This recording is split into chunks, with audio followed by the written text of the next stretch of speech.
Good afternoon. It's 3 o'clock. I'm Joseph Bonanno, live from the 104.5 The Zone studios. The Titans were back on the practice field today as they return home from their 10-day road trip following the 23-20 preseason win over the Falcons. The team made just one transaction today, signing former Chargers, Vikings, and Panthers defensive tackle T.J. Smith. In NFL news today, the Cleveland Browns officially named 40-year-old quarterback Joe Flacco as the starter for the 2025 season. Headed into his 18th year in the NFL, Flacco is the opening day starter for the first time since 2022 when he was with the Jets. Also, Rams quarterback Matthew Stafford was back on the practice field today for the first time since the first week of training camp as he's been dealing with a back injury. The Titans host the Rams in week 2. On Sunday, the Vols officially named UCLA transfer quarterback Joey Aguilar as their starter as the transfer beats out Jake Merklinger and George McIntyre. Aguilar and the Vols will go up against Syracuse and quarterback Steve Angeli in week 1 as the Notre Dame transfer was named the starter for the Orange today.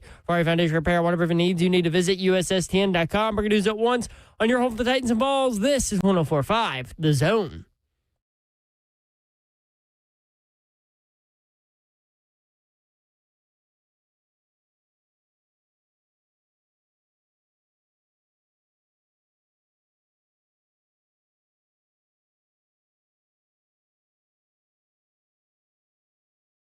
Yo, what up, Nashville? 3HL is on the air. Britt Doherty with you on a beautiful day in the Music City. Babsy is here, y'all. Hey, happy Monday. What up, Babette? Let's do this, y'all. Bum, bum, bum, bum, bum, bum, bum. I actually found something really cool on the internet, and it was kind of a behind the scenes from the truck directorial, like, War Damn Eagle pregame thing with the Jumbotron so cool. and everything, and I sent that to the group, and I felt good about myself sending Babsy pro Auburn stuff. Also, it gave me chills. And what I would give to work a night game at Auburn. It's been a while. And let's just get college football here. David Pollack wrote, "What's the one college football quote that will always stick with you?" Steve Spurrier, after learning that 20 books burned in a fire at an Auburn library, quote, "The real tragedy was the 15 hadn't been colored yet." Funny guy. There's always a rhyme and reason to me. I do miss I miss the Spurrierisms though, don't you? Oh yeah. Like we don't. There's not a whole.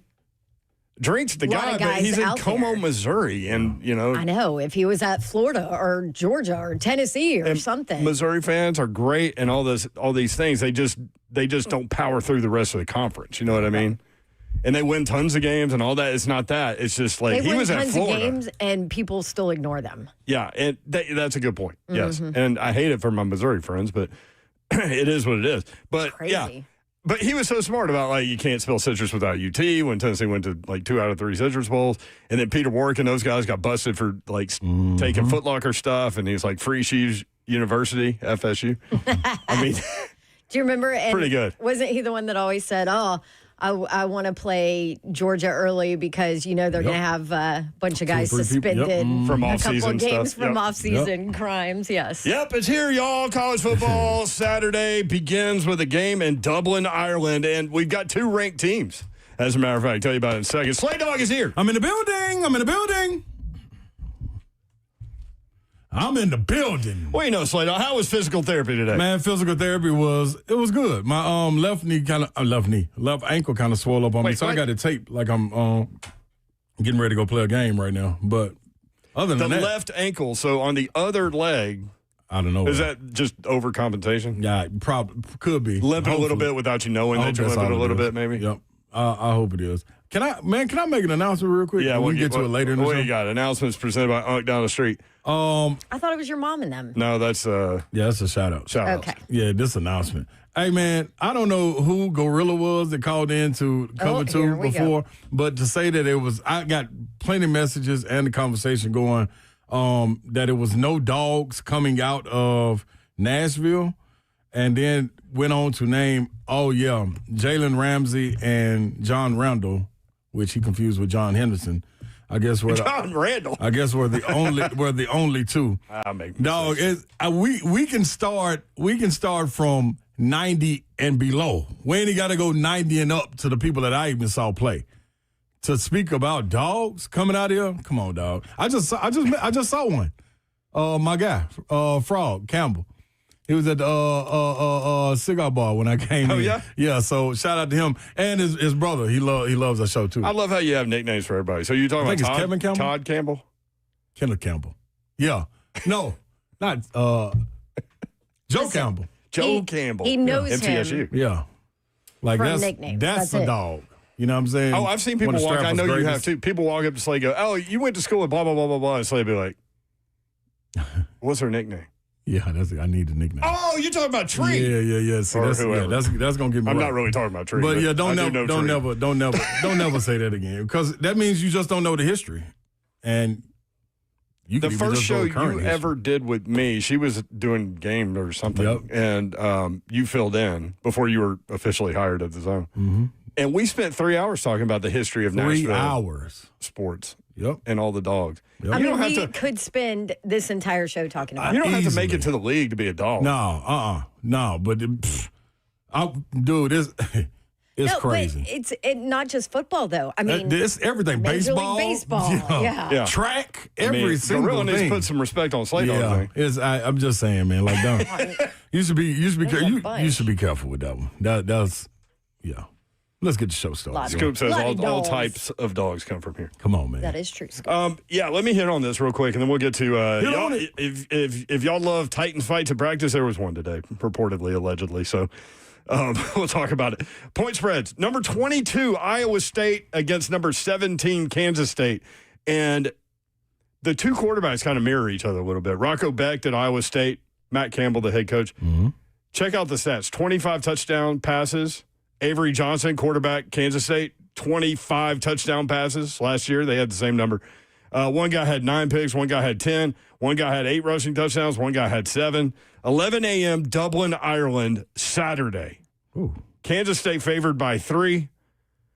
Iowa State last year was 11-3. They beat Miami, remember, in the bowl game 42-41, and that was the Cam Ward thing where he sat at halftime and pissed everybody off or whatever, people that didn't know what was going to happen, even though they all did. Also, that was the Pop-Tarts Bowl, which is amazing. Yes. The little Pop-Tart mascots running around. Mm-hmm. It's pretty cool. Kansas State 9-4 last year. This is interesting, too. Because I was looking at last year's schedule to see what they did again, just to reacclimate myself a little bit. But Iowa State actually beat Kansas State in the last regular season game of the year last year.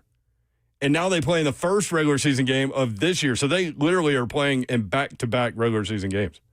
That's real. Iowa State won 29-21 last year. Also, you've got Fresno State at Kansas. Kansas favored by 12, 5:30 on Fox. Sam Houston at Western Kentucky. They start with a conference game. Might as well. Throw it on out there in week 0. Western Kentucky was favored by 9. It's up to 10 now. 6 o'clock, CBS Sports Network up in Bowling Green. Stanford at Hawaii. Hawaii by 2.5, 6:30 on the big CBS. So that's what's coming up this weekend. So that's what's up. Book it, baby. College football is back. So we have tons to talk about. We can talk about that. We can talk about the Titans preseason game number 2, win in Atlanta, 23-20. Things that we saw there. Thought was some good things in the game. Yep. Obviously, we can talk about Cam Ward. We could talk about what we were looking at going in was the running back stuff with Mullings and Chestnut. Wide receivers. Isle Manor. That dude catches the ball and gets up the field. That was a positive there. He's making a statement. Young man is making a statement, dog. Like, you don't know how long you're going to be able to deny it. Him and Oliver, too. Oliver, I think Prochet made a little statement. Ham. Yep. Like, we actually can talk about teams guy. We actually can talk about everything other than Cam Ward. Jaquan Jackson. Really? And Avalon. Gone. Yeah. Oh, yeah. It's a Pro Bowl. I think Prochet's performance ended that. Right. Prochet also had 3 catches for 35 yards, and they were all difficult catches. Also, Cedric Gray. Everywhere. Yes. God, how about that? Didn't you just know that once he got it, once it slowed down for him, he'd be fine? Because remember, I've talked about it a ton. Like, he was so lost when he first got here. Mm-hmm. And you just knew that once the game slowed down and it clicked for him, that he was gonna be able to contribute. It's fun watching them. Now, mind you, I only watched the first half of as far as in detail. Watch the game. All 22, yeah. But nitpicking. A little bit of an over pursue in him every now and then. Cedric Gray. Yeah, just every day. Make up for it. It's coming, though. Yeah, but no. He looked like a different player. And I wonder But also, I feel like that's because he's more confident and comfortable and knows what's coming, whereas he did not before. Mm-hmm. I wonder how much of it is the game slowing down, injury-free. Yep. And a length of time being injury-free, meaning not missing time and getting actual reps and stuff. And also being mentally pushed. being better from the injury. But also being pushed. Yeah, and it's another guy that's vying for his spot. So, yes, to that point, because James Williams was making plays out there, too. Gray is just... He needed that. He's in waiting. He needed that. Behind Barton, he's in waiting. Well, what's interesting, and I think Easton Freeze wrote about this, what we thought was a weakness like a month ago might be all right. Who was that? What we thought, Easton Freeze wrote. Yeah. I got you, yeah. Might be all right next to Cody Barton. We ain't been talking about that inside and with depth, a little bit. With a little depth. And you can use them in different ways. Like, because Gray plays different when he's not the, green dot or the mic. Because when he just played full free, and like we send you on the blitz, let Barton cover other stuff. Tell me what that man is. He might as well run around with TNT in his back pocket, because he coming through that hole blowing up everything, like guards, running backs, anybody trying to block this man. If your peripheral is working as a quarterback, and this man blitzes through the hole, and your running back got to pick him up, he's making that young man explode. Boom. So your peripheral, you seeing this a little bit like, hey, man, this fool, wait a minute, and getting rid of that thing. So, hey, man, it's going to be interesting to see what Denard Wilson does. You had a little Detillier when you said quarterback there for some reason. Yeah, you did. You went down south for that one. Okay. You just pulled that quarterback from down south. Just letting Gorilla know I'm from here. Southern accent. Not like Mike says, Io is wide receiver 3, changed my mind. Dog, I think he's wide receiver 2. It depends how you label them, but if you go wide receiver 1 and 2 on the outside, Lockett's on the inside. I think he's beating out Van Jefferson currently. Now, what do we see? I've been disappointed in a couple of games out of Van Jefferson. What a throw by Cam. Mm-hmm. Put it up. And we had just talked about the dropsies with him, and then we did. What did the head coach say? A beautiful throw. We did. Unbelievable. He said unbelievable throw by Cam is what he said about that throw. You need somebody to fill that spot. You get that spot, you know what Lockett's going to be. Like, Calvin Ridley and Lockett. Could we have Ridley, Manor, and Lockett out there when the season starts in Denver? I think so. And I ain't going to be mad at it either. I ain't going to be mad at it. With Helm in there. QB1 was talking about Manor. He said we stole him, is what he said in the draft. Like, week 4, week 5, he said that like a week and a half ago. Yeah. You can see a shake-up from that. I think you get an opportunity unless something drastically happens, like another big drop. And big drops are third down to be able to keep the drive moving. Yep. That's big. If it's 1st and 10, it's a shallow 4-yard in route, and he drops it, we'd be all right. But to keep the drive going, need a vet to come up with that. Titans host the Vikings Friday at 7 o'clock. We will be live from Nissan Stadium. More details coming, but plan on that if you're going to come by and say hello. Cam Ward does preseason. What do you think so far? Do you feel a little better about backup quarterback? Running backs, Mullings, Chestnut, that battle we got to get into. If you want to talk about somebody that stood out to you. Also, we all picked first offensive touchdown. Yeah, on the whiteboard. And we were all wrong. The winner was... No. Oh, I forgot. We'll tell you when we come back. I want to give it to you. We'll be right back. Well...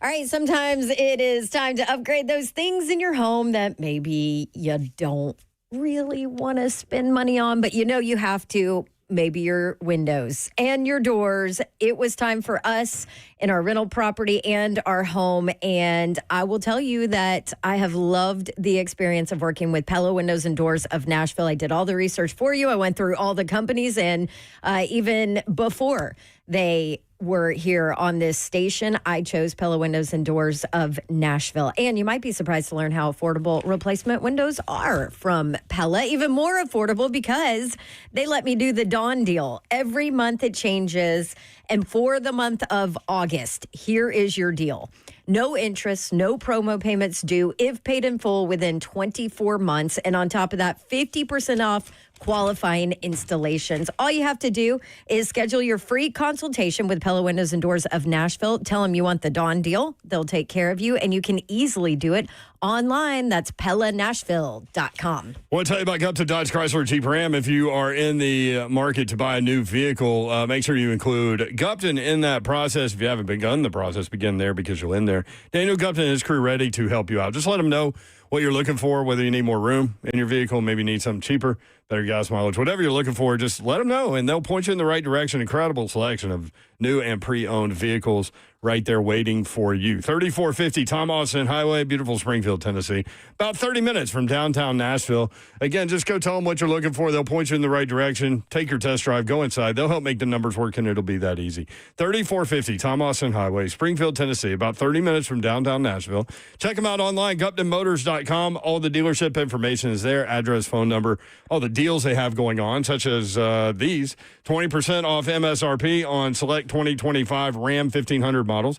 2024 Ram heavy-duty trucks, over $10,000 off. 2025 Jeep Wranglers, more than $5,000 off. Huge selection of pre-owned inventory with competitive market pricing. Finance approvals for anyone, any credit situation. They've got you approved. GuptonMotors.com. That's Gupton Dodge Chrysler Jeep Ram.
is a Titans touchdown for Gunnar Helm.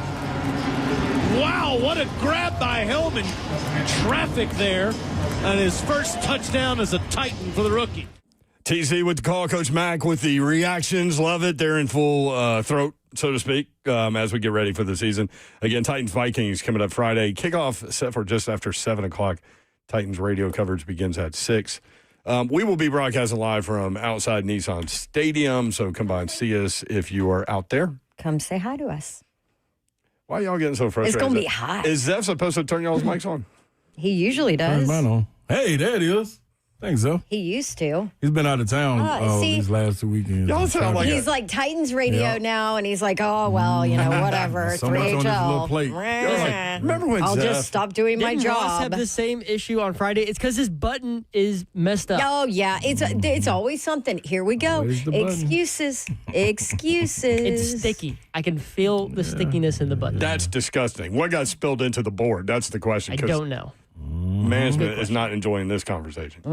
Somebody's going to be in I can't wait to hear y'all be like, remember when Zeph used to turn our mics on for us? I do. I do, too. It's Back like the in old, the day. old married couple. Remember when Dad just opened the door?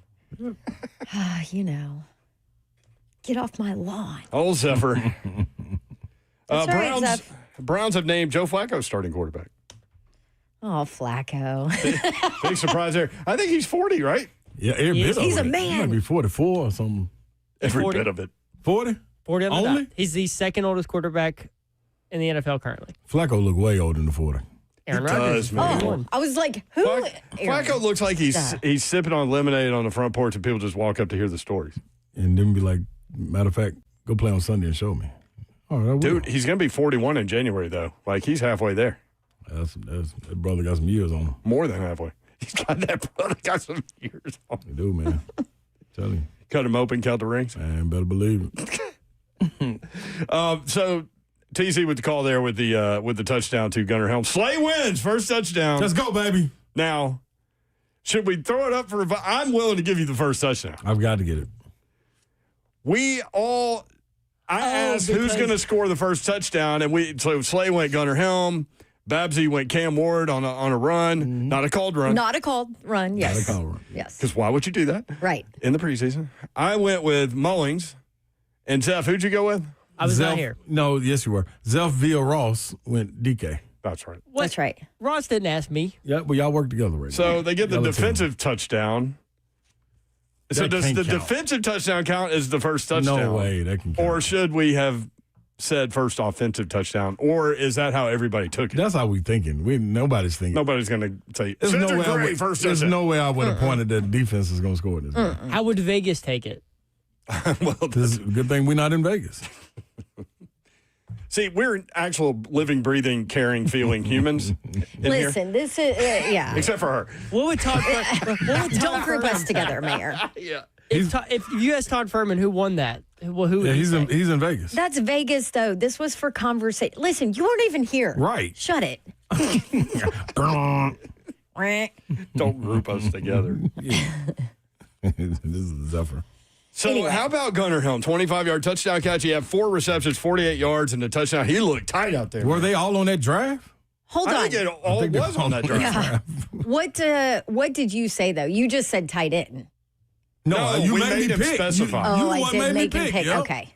I said See, tight she's end. looking for loopholes, man. is, She's trying to not give you this. Oh, this is wild. Marconi, what? Yeah, for what? This is wild, You by know. Babsy. You know. Yeah, He but did look good. What'd y'all think about Gunnar Helm? Listen, when watching where the NFL has gone and how much the tight end plays, especially when you got a real wide receiver one, a guy that can not only, and he ain't afraid to block. You know what I'm saying? Now, we ain't putting him in. Nah, he's getting in the way. Yeah, there you go. That's But he all- that's all I understands. need. That's all I need. That's all I need. You know what I'm saying? So, but I think, man, one thing when you watch where the league is going and you see how many tight ends, you see it here in the summer about them bringing tight end, Kittle, Kelsey, all these guys, you see the value in the tight end. And watching him, man, his instincts of where he is on the field, when he catches it, knowing where the markers are, knowing when to get down, how to get past the first down marker and post up. Like one of those passes by Brandon Allen, like he put it in his numbers, and it was a guy like a jacket on him, and he still came up with it. So knowing where he is on the sidelines, like that's what you want in a tight end. And then in that last play, I think that summed it all up. Be able to be big. You know what I mean? You want your tight end to be like an old school power forward to related to basketball. Be able to go get me the dirty points, the 50-50 balls. Those rebounds come off the rim, go attack it. That's what he did. That was a 50-50 ball put up there. At best. Easy. That might have been a 35, right. 65 ball. He went and got that. Because the shot from behind, I haven't seen the All-22. Yeah. Like, you love to watch that, and I do too, but I haven't seen it. But the shot from behind Brandon Allen, what he's looking at when he threw that ball, whew. Yes. And I mean, that was complete confidence in his guy go make a play. He went and got it, man. And he's not the tight end that's catching and falling down. Like, he will get upfield and go get yards out the catch. So, I love where he is, man. We talked about the athleticism. We rave about what we see from Chig and the potential there. You're actually getting to see it before we even get the game time with him.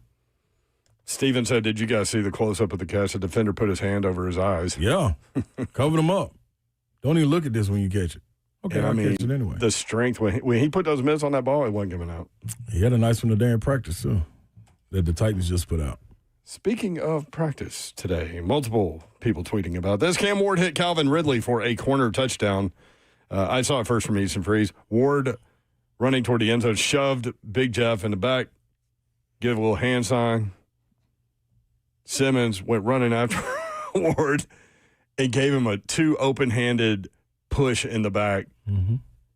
Everybody got involved, like half the team, they said.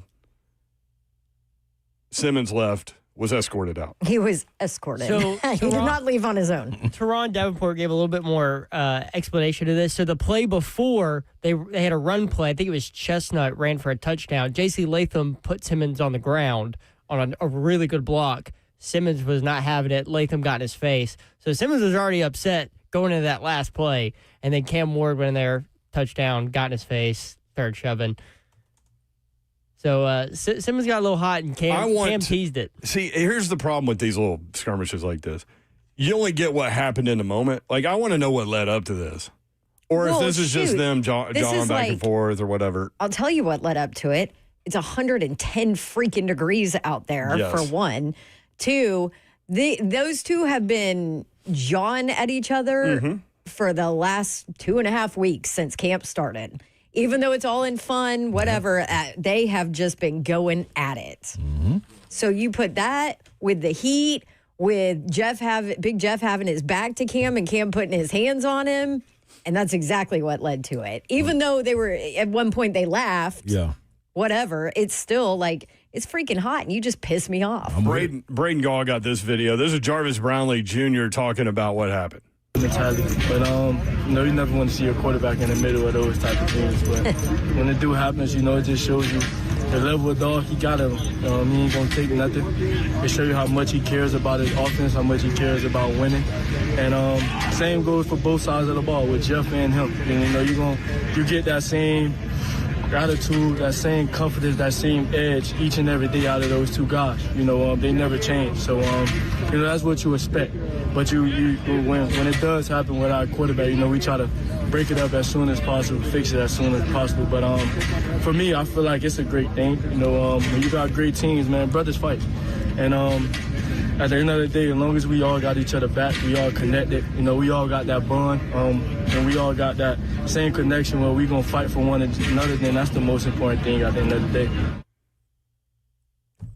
I ain't got no problem with it. No pushback on any of that. No, the only thing the only thing I'm gonna tell you is, dog, give me the exact same energy on Sundays. Mm-hmm. As long as you practicing like you play, don't get the 15-yarder. But yeah, you know what I'm saying. But don't get out here and practice doing something that you don't do on Sunday. I don't bring that in here because who you doing it for? You doing it for Miss Amy that just happened to be at practice? The cameras here this today. Like, what you doing? If this you all the time, be you all the time. And I accept that from both of them. all the time. And it's been Cam since he got here. Mm-hmm. So I'm with it. Also, during the preseason games, every time Cam comes out, if you look on the sideline and look who he's standing next to, it's either Coach Callahan or it's Big Jeff. both preseason games. He's been standing right next to him. They've been talking to each other the entire preseason game. So there's no hard feelings in between that. They were just, like Don said, it's hot. Yeah, it's hot. And you don't forget, they just came off the road. Like that you still ain't. throw that in? That was a grind. Yeah, that still ain't settled in. Like I'm still tired of seeing you, dog. And they've also talked about what a grind that was. Yeah. So I mean, which is exactly what Callie wanted it was supposed to be. Well, and to Zeph's point, one thing that you look for consistent things that you hear about in training camp, and one is J.C. Latham. Yeah. Putting people on their ass. Yep. And we've seen it. Yes, we have. And they only gave up 1 sack in this game.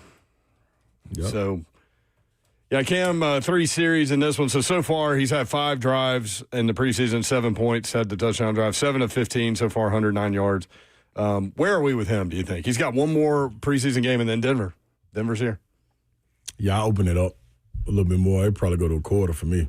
He played into the second quarter. Yeah, but because of the way the drives went. That's right. But he got 3 drives. Yeah. But I think it's because the second drive went 3 and out, and they didn't want to end on that. And then the third drive, same thing. But I mean, and then you can monitor it. You know how the flow of the game is going. Like, are they at a stalemate? Like, let's get them out of there. Do you let them work through it a little bit?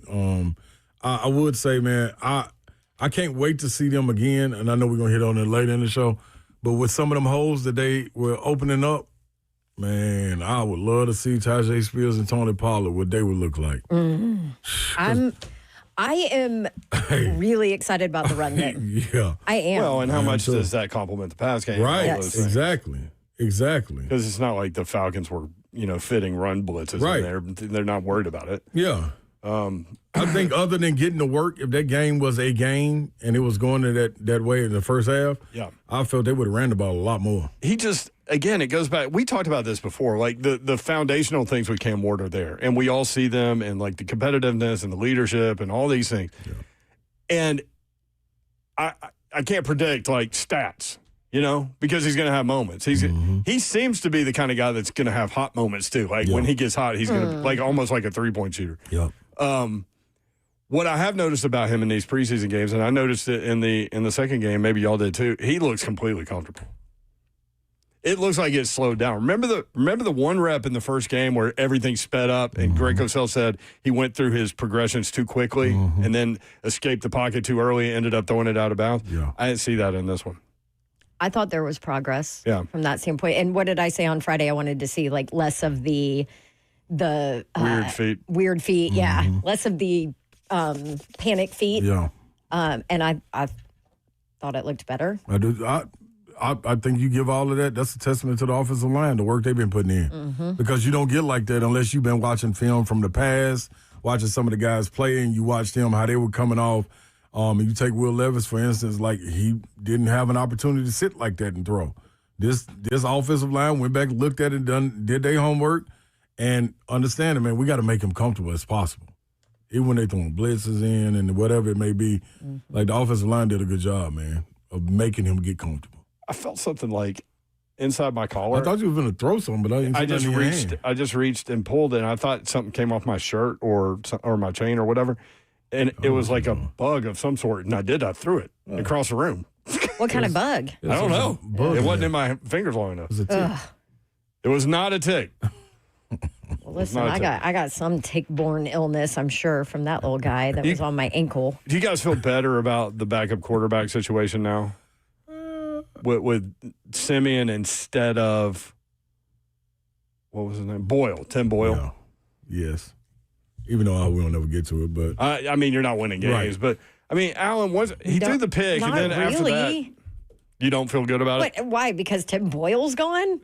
Well, I think Trevor Simeon is much better than Tim Boyle. Yeah, but he's the third quarterback. If you get to him, you lose. I understand, but I also understand because people keep hitting me with backup quarterback questions. I know, and it's so weird. The weirdest thing to me. I think Simeon was only brought in to give the lower guys on the offense a better look than Boyle was because giving. Boyle was not giving them anything. That's a great point. How can you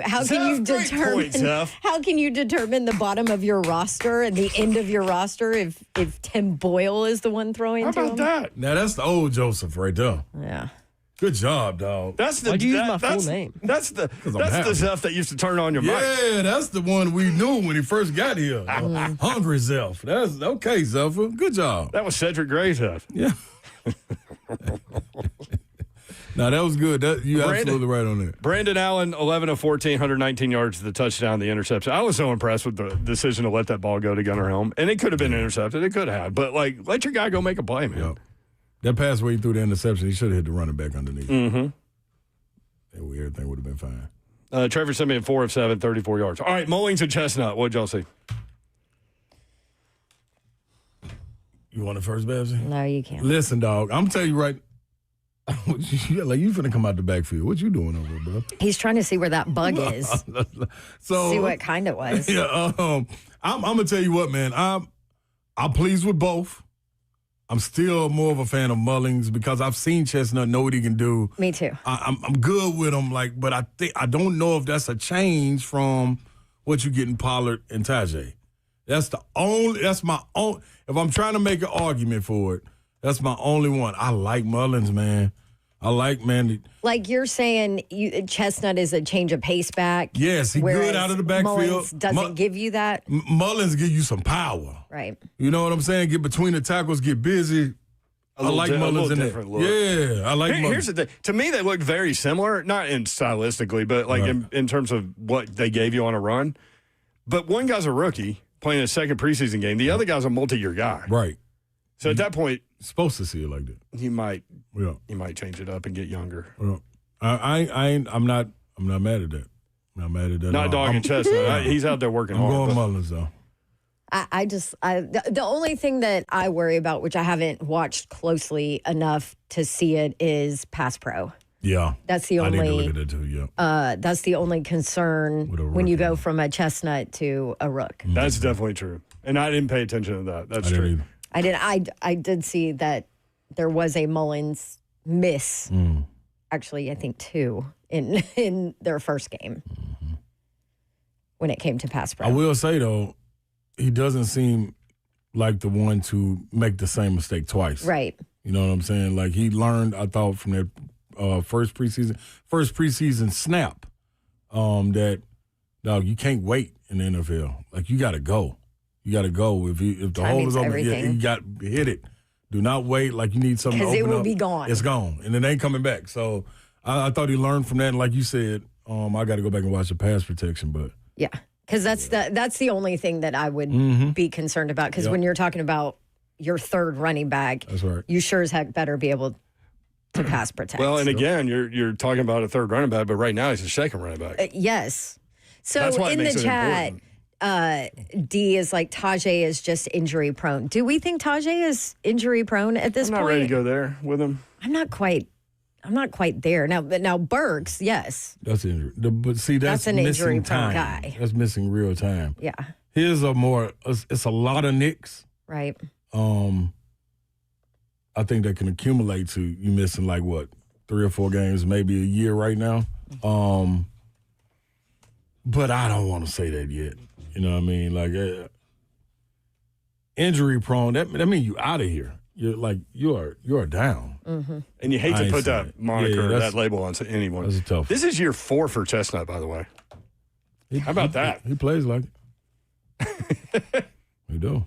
But if you're getting basically the same thing, to her point, I gotta watch the pass pro. But Mullings had, this is from Nick in the chat, Mullings had that hold in pass pro on the second drive that made 2nd and 3, 2nd and 13. So they did have, I thought about Slay. That's Slay the was stuff that concerns me. When we were talking about what are you looking for tonight, Slay was like, penalty, no penalties. Yeah. And they had a big one on 3rd and 8 that went to 3rd and 13. And you could see Callahan, because the play caller knows. We got some. In the NFL, you go from 3rd and 8 to 3rd and 13. That is a way bigger deal than you think it might be. Yeah, one was Latham with the false start. Mm-hmm. So it's, And Latham was beating his head with his hands. Yeah, he knew it. I'm like, man, your hands are way too big to be hitting yourself in the head. That whole game was just penalty after penalty. It was, for a preseason game, we don't need that. Come on. No. Get it going. Let's get this show on the road. That's what happens. Speaking of showing the road, we need to do that. Oh, right. Would you like to tease whatever you were about to bring up? No, because I don't remember. So Babsy's here and locked in. Let's talk about Cedric Gray and James Williams when we come back. 615-737-1045. Also, Stoney Keeley mentioned somebody that I need to throw out there. We'll be right back. 3HL 1045 The Zone.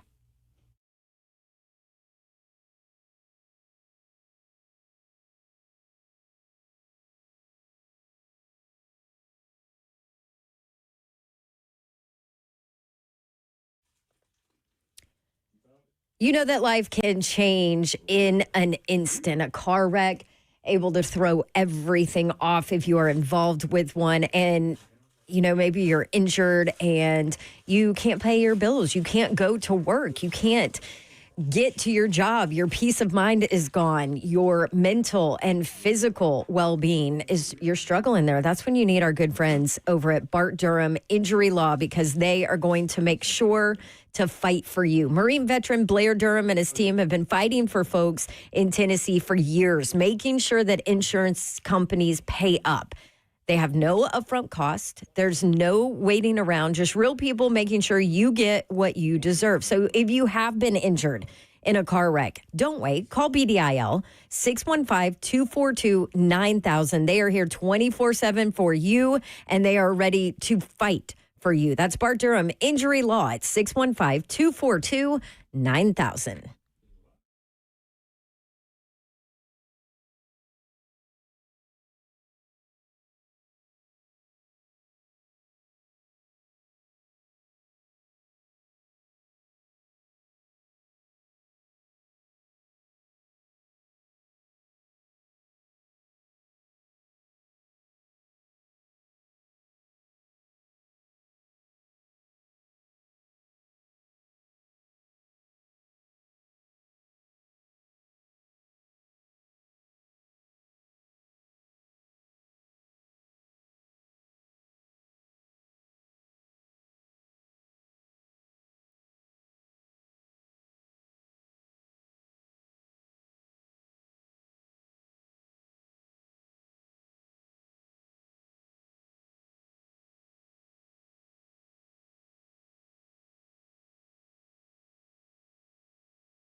Titans act like they're going to bring pressure here. They do. Blitz is picked up for a moment, but then they got it. That's Cedric Gray in for the sack on Easton Stick. I mean, Cedric Gray should have had a pick, too.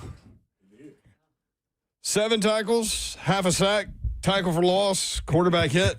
I don't know why he was given half a sack. He should have gotten all of that sack. I don't know what's going on there. Crazy. What are you laughing at? It was a little bit of delay, but Zeph, turn my mic on. Thanks, Zeph. I'm spoiled, Zeph. Listen, you spoil me. Don't start not spoiling me. Can't go back. Don't bring you back. Yeah, I like being spoiled. Zeph. So I found the Beetle during the break, and I picked it up, and Slay was like, "Is it alive?" I said, "No." But then it did start to move when I took it over to show Babsy. The funny thing about Babsy is, well, lots of things, but she loves the pimple popper person and stuff like that, like weird stuff like that. Like she could see a cyst get cut out of your neck. Yeah, that's fine. awesome. But Beetle, like, ugh. Yeah. And so it started to move as I walked over to Babs. It was like, it was playing dead. I think it was. It was. Or it was shocked. Where'd you take it? It concussed. And so Babs was like, "Are you going to kill it?" And I said, "No, I'm not going to kill it." And she goes, "Yeah, just put it outside. It's one of God's creatures." Wait, where's this sentimental stuff that you usually throw at me? Oh, you know I'm super sentimental with the animals. That's not an animal. I just don't care about people. I'll put them in the stream. That is not true, Babs. Oh, happy anniversary, Babsy. Thank you. Happy yeah. anniversary, Happy Babsy. anniversary to Mr. Babs. Oh, sorry. Yeah, both I of didn't mean them. to jump. Love you, babe. Thank you for reminding me. 6 years. Did I get him a gift? Yes, I did. Is it not going to arrive for another month? Yep.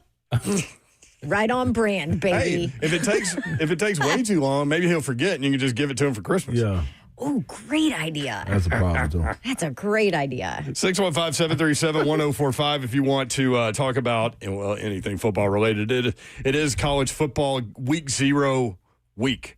We've got games coming up this weekend. Obviously, NFL preseason activity finishes up this weekend. We could talk about the Titans, Falcons. Tons of topics out there. Ben at the airport. Ben, what's up? Hey, guys, real quick. So I just stopped at the Mint up in Franklin, Kentucky Oh, yeah. yesterday afternoon. And so the new addition on the left-hand side of the Mint is the mini-me of Circus Sports from Vegas. So if anybody from there has seen the big sports book at Vegas, the Mint in Franklin on the left-hand side is a smaller version of the same exact what they have in Vegas. Ben, it's funny that you bring that up because they are going to be invested with us on a sponsorship level at the Zone, and we're looking forward to that. I've seen pictures of the building, and they've got steakhouses and bourbon and live horse racing and sports book and all kinds of things just across the border of Franklin, Kentucky. So, yeah, Ben, we're looking forward to getting up there. Yeah, so if anybody is interested, go to Circus Sports to reserve. So they've got 2 sections on either side of the, let's say, stadium. Seating is like general admission. And then from the floor up the middle, they have booths and stuff like that you can reserve for your entire game or entire Saturday or Sunday. They just did a UFC fight on Saturday. It was completely packed with standing room only around the edges. Wow. So, yeah, I talked to the manager on Sunday. He did mention you all. They also have a VSIN booth where the guys come in there on 6 to 10 on Monday through Friday and talk about all the sports betting, horse racing, and stuff of that nature. Okay, so, Ben. yeah, if anybody's in the area, y'all need to check it out. We will indeed. Very cool. Thank you. Appreciate it, man. Always shout out. 615-737-1045. Yeah, that's going to be cool. We actually went to Circa last year. And Babs got into an argument about Will Levis with the guy that And I was not right. I had a $100 chip left from that. Man. I know you got home and you had a $100 chip. Do you still have it? Chunky Junkie stole it. That's right. That little minx. Yeah. Something else. Did she grab it? Probably. Or did it just come out like in the rollover? Probably in the 2 times that it flipped. Yeah. It just came out of the broken sunroof after that. You think maybe she caught it by accident? Yeah. She won't be going to Circle. She ain't going anywhere but the slammer. That's it. It's amazing how Chunky Junkie just works itself back into the conversation sometimes. She's something else. Circa Sports. Later. Circa Sports. Very cool. Anyway. Yeah. Stoney Keeley mentioned Jackson Slater as a dude. That's his guy. Game. He loves that guy. That's his guy. He said he was a people mover. He is. Why does he love him so much? I told you the analytics guys loved him coming out of college for whatever reason. We don't know when Kush is going to be back, so.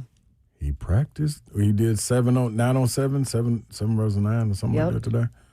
He moved. I can't say it looked good. It didn't look bad. It didn't look bad. That's your report on Coach. He snapped the ball, got up there, double team, about 2-3 yards, and got on off the block. I guess, okay. Because I ain't finna jump out there and say nothing. I love it when you reel yourself in. You almost went there. Because I want to. I know you do. Because I want to go there with the entire offensive line. No, but I'm saying, like, they play his team that he came from week 1. Like, you think he don't want to be out there on that field when they play Denver with a rookie quarterback against a defense that he knows? Also, Cody Barton. Like these guys know Denver. They just came from there. Like, this ain't no whole new regime at Denver. Like, I'll be chomping at the bits. I'm gonna be honest. It'd be rough for Coach Callahan to keep me out, man. After what I saw today. It'll be rough. 615-737-1045. Justin, my baby boy turned 7 yesterday. His name is Finn Brinkley. He'd love a shout out. Man. Happy birthday, Finn. Happy birthday, Finn. I remember specifically when I turned 7. I thought I was like at least twice as fast as I was the day before. Really? I have no idea why. Say really? Yeah. I thought, man, when I hit 7, I was a speed demon. I don't remember anything till I was like 15. Darn, I bet your parents do. Oh, yeah. They remember everything. 15? Wow. So you don't remember Plano, Texas at all then? I mean, I do, but vaguely. Let's see. Not Chunky Junkie, Sue-Ann said. So you never went and got chocolate milk out your pennies, with your pennies that you collected? No. I remember that. Zach Lyons' work field trip to Circa, Franklin, Kentucky. Back to Vegas? Yeah, we did that. We want to go. That's Circa. Can you? Well, it doesn't matter. You don't have it anymore. What? Your chip. Oh, yeah. Doesn't matter. You couldn't get it back? No, because it was a chip. It ain't no credit. But she didn't turn it in when she got arrested? I mean, I could ask. No, the truck is done. So whatever's in there is gone. Oh, it was in the truck. She didn't take it from it was the truck. it was. So, yeah, she took it. Oh, she did take it. Yeah, because it was in my truck. That's what I'm saying. It might be an intake. Yeah. Yeah, but she stole 2 more cars since then, so could be in one of those cars. 615-737-1045. 4 o'clock hour coming up at 4:20. Chris Lowe, senior college football writer for ESPN.com. Ohio State named Julian Sayin starting quarterback today. Michigan hit by the NCAA. We'll talk about that. Auburn's retiring Cam Newton's number. Yes. Well deserved. Totally worth it. Syracuse has named Notre Dame transfer quarterback Steve Angeli. Is that how you pronounce his name? Starter against Tennessee next Saturday. I think so. He was he actually stepped in for Riley Leonard in the college football semifinal win over Penn State and was 6 of 7 for 44 yards. But we'll ask Chris about all those things. More 3HL next, 104.5 The Zone.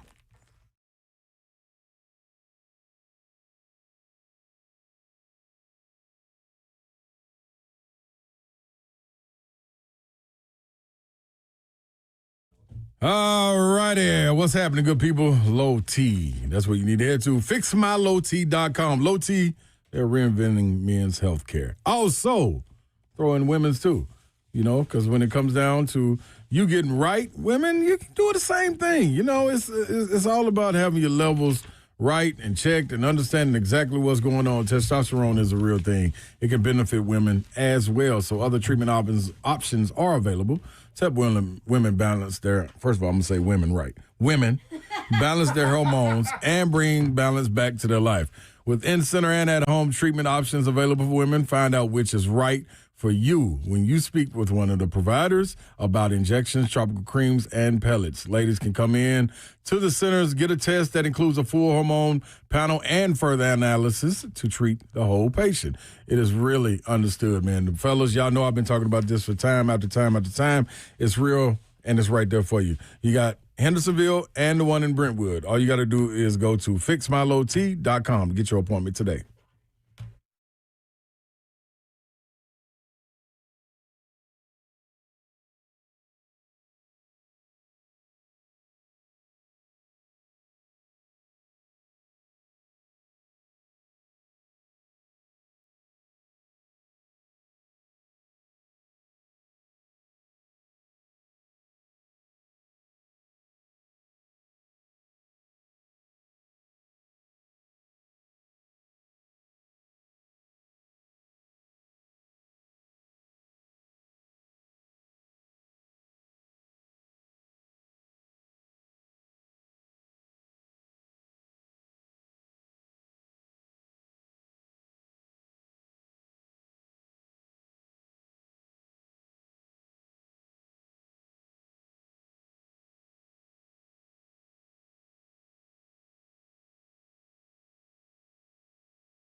Good afternoon. It's 4:01. I'm Joseph Bonanno, live from the 104.5 The Zone Studios. The Titans back on the practice field today as they return home from their 10-day road trip. The team made just one transaction today, signing former Chargers, Vikings, and Panthers defensive tackle T.J. Smith. In NFL news today, the Cleveland Browns officially named 40-year-old Joe Flacco as the starting quarterback for the 2025 season. Headed into his 18th year in the NFL, Flacco is the opening day starter for the first time since 2022 when he was with the Jets. Also, Rams quarterback Matthew Stafford was back on the practice field today for the first time since the first week of training camp as he has been dealing with a back injury. The Titans host the Rams in week 2. On Sunday, the Vols officially named UCLA transfer quarterback Joey Aguilar as the starter as the transfer beats out Jake Merklinger and George McIntyre. Aguilar and the Vols will go up against Syracuse and quarterback Stephen Jelly in week 1 as the Notre Dame transfer was named the starter for the Orange today. For our Foundation Repair, whatever needs you need to visit USSTN.com.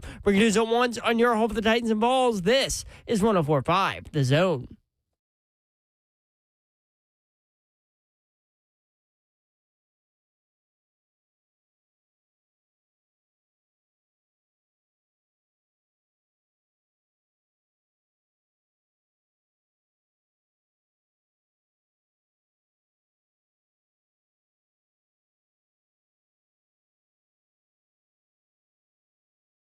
Three at 104.5 The Zone. What up, Nashville? Hope you're having a great Monday. It is college football game week 0. Two ranked teams going at it in Dublin, Ireland on Saturday. Number 22, Iowa State, taking on number 17, Kansas State. Kansas State favored by 3, 11 a.m., ESPN, Dublin, Ireland. You've also got Fresno State at Kansas. Kansas favored by 12. Sam Houston at Western Kentucky up there in Bowling Green. Hilltoppers by 10. 6 o'clock on CBS Sports Network. Stanford at Hawaii. Hawaii favored by 2.5, 6:30 on CBS. So it is all here.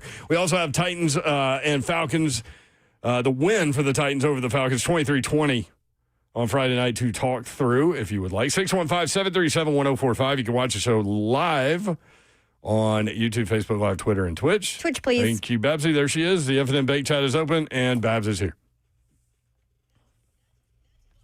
That's bumped, Babs. Happy Monday, people. We have college football, y'all. Yes. Babs, what time does that kick? 11 a.m. From Ireland. 11 a.m. So what time is it there? We just had this discussion. I think it's do the math. 6 hours? 7 should be something. 7 hours? Should. So like 6 p.m. Irish time? 11 I'm a.m. going to go 5 just because Wimbledon and London is 6 hours. God, But Ireland is further east. Italy is 7. Italy is 7. What's the time at Dublin, Ireland right now, Zeph Dog? Ireland is... Come on, Zeph. Oh, give me 1 second. You got Google's this. being weird. You can do it, Zeph. You can do it. You can do it. Hey, Google, what time is it in Ireland? It is 10 p.m. Boom. 6. 6. Stop, you. God, that's brutal to start the I was just a season on guess. that, huh? With that I mean, at 10 o'clock jet game? lag. Yeah. I wonder when they're going, you know? Like, I want to know the travel details. You gotta get out. You gotta get out of there. You need, like, what do you need, Slade? Like, at least 3 days? At least? The second day gonna be the roughest day. Maybe go now. I would. I'll play Saturday. We get out of no later than Tuesday. Tuesday morning. I might do my. I mean, since it's the first game of the year, like you can go maybe I ought as to go early as you want. Yeah, Maybe I ought to go on Sunday and just do my normal week, but do it there. it's a lot of time though. It's a lot of time. There's a lot of Guinness to be had. I've heard that Guinness tastes much different there than it does here I too. bet. Everything is different. Slay Dog is here. I'm in the building. I'm in the building. What's up, Zeph? Chim DK, no receptions, 4 targets. Couldn't get him involved. Eric Heilman really good, man. 2 receptions, 47 yards. And, man, when he caught the ball, immediately up the field. Yes. He know how to move. He know how to move, too. You got to get him more involved. I'll tell you one thing. I'm telling people, do not run no screen pass if Eligayamana ain't in the game. DK don't need to be blocking. So you saw more blocking. And I'm seeing blocking from guys like DK when they in there trying to block. It ain't the same. Like that ain't who you really want blocking. Use them for catching. Iron Man, use them for everything. But DK got speed, though. Our friend Hi Lewis played quarterback at Vanderbilt back in the day. He just texted me because when Slay just said, "Hey Google," my car radio picked it up and asked what I wanted. Oh, my bad, y'all. My fault, y'all. I forgot. That's Siri. like ALEXA. Yeah. Siri, what is the temperature in Nashville? Hot. That's hell. 615-737-1045. Dog. What did you sent us a video. Baby. Slay's driving on the interstate. That was 65, wasn't it? We should play this. I forgot 65. about it. Jeff, can you pull this up? I already have it. If it's not before 6, you do not need to be outside of your home. This was a Slay report to just us. You know what I'm saying? This is how hot it is. This is how hot it is. There was smoke in the distance. Yeah, stuff just out here just catching on fire. Riding down 65. Yeah. Good gracious. Good gracious. And now you're starting to pass it. So you can now see what it is. See what I'm saying?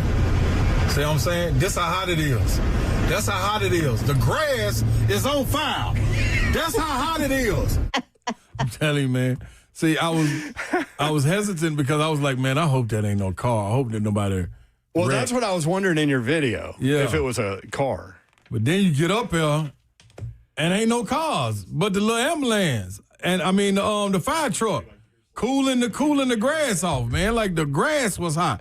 Only time you see that is in California, man. With the forest fires and stuff. Yeah, you get weird things, California. Yeah, but out here, you don't see it. Grass just catch on fire. Come on, dog. That let you know. Go home. Hurry up. It's too hot. Dude, I promise you, I was right then, I was probably going like 35, 40 because everybody was slowing down seeing. Dude, and police forgive me.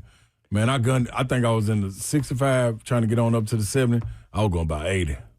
Like, gotta get home. I gotta get home. Wasn't that many people out because they knew it was hot. You worried that you were going to catch on fire? Yeah. I'm telling you, y'all, listen, I'm telling you this right now. I walked, and this is no lie. I went to go get a Sunday dinner over at Cal's Country Kitchen out East Nashville. I go over there, pull up, park. It's about 10 yards. No, 15 yards from the door. 15 yards from the truck door to the front door of the restaurant. When I say I made it to the front door and was sweating, real live perspiration, sweating. Like, napkins are on the table. I'm grabbing napkins to wipe my forehead like, good God, this hot out there. Then I got my food, went back, and I had a lot of food, so I had to go back in. What did I do? Got into my truck and pulled up to the front door. That's how hot it was. Like, I'm not walking another 15 yards. That's 15, 30, 45, 6. That's a touchdown almost. No, I'm not doing that. Nope. I'm pulling right up here to the door, 3 yards. So this is what's going to happen every day now on 3HL, I think, during the rest of the summer. Slay's going to give a weather report, and it's going to sound like this. This how hot it is. That's how hot it is. The grass is on fire. That's how hot it is. That's all we need to know. Go home, people. That's how hot it is, dog. I'm telling you. Man, get on out of there. Get on out of there. If it ain't 6 o'clock, sun about to go down, get inside. Listen, the Titans are practicing tomorrow at 10 a.m. too.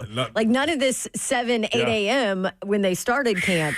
It is hot. Man, I don't know what they're trying to get them ready for, but. Well, they'll be ready. Man, it ain't going to be that hot in Denver like that. Mm-mm. Denver get hot too, but it ain't going to be like that. Denver actually is a desert. People don't know. I didn't know that. Mm-hmm. The desert in the mountains? Mm-hmm. Oh. Well, they're in front of the mountains. Oh, okay. I mean, they're still up there. Yeah, that's Mile High City. Yeah, they're way up there. But it's flat, and they get like a bunch of snow in like October, and they get a bunch of snow in March. But it's crazy. It's a thing. Hey man, like they have to have the snow runoff from the mountains as a water source. So if it doesn't snow a whole bunch, they really have problems. Well, wow. How about that? That's what our little grass on 65 South doing. We need to run off. I ain't never seen the grass catch on fire, dog. That was. I mean, just out no reason. Dude, I'm telling you. It's not like some kid was sitting there with a magnifying glass or somebody just. That's all I'm saying. This on the interstate. This ain't like on the side street. Like maybe somebody threw a cigarette out the window or something. Yeah, but that's probably exactly what it was. Because otherwise, why would it just? It was a whole one. It was a whole one in. Like, why? But maybe it was that hot in people's car. Like, well, you don't even want to smoke the cigarette. Get this out of here. Woo. Fire. Fire. Golly. Oof. Yeah, be careful, y'all. Whew. I love how you started that video to us not even knowing what it was. Yeah. He wouldn't have sent it if it was something serious. No, but then I was thinking, like, dude, it's hot. Like, and then look at this. Like, it's just smoke out here. And then I was like, man, that might be a car. Let me see a little bit. And nope. That's why you grass. got all. Yeah, I got quiet. Like, I was going, because I was saying, man, I hope everybody all right. But nope, it's the grass. The grass ain't all right. It's hot. It's hot out there.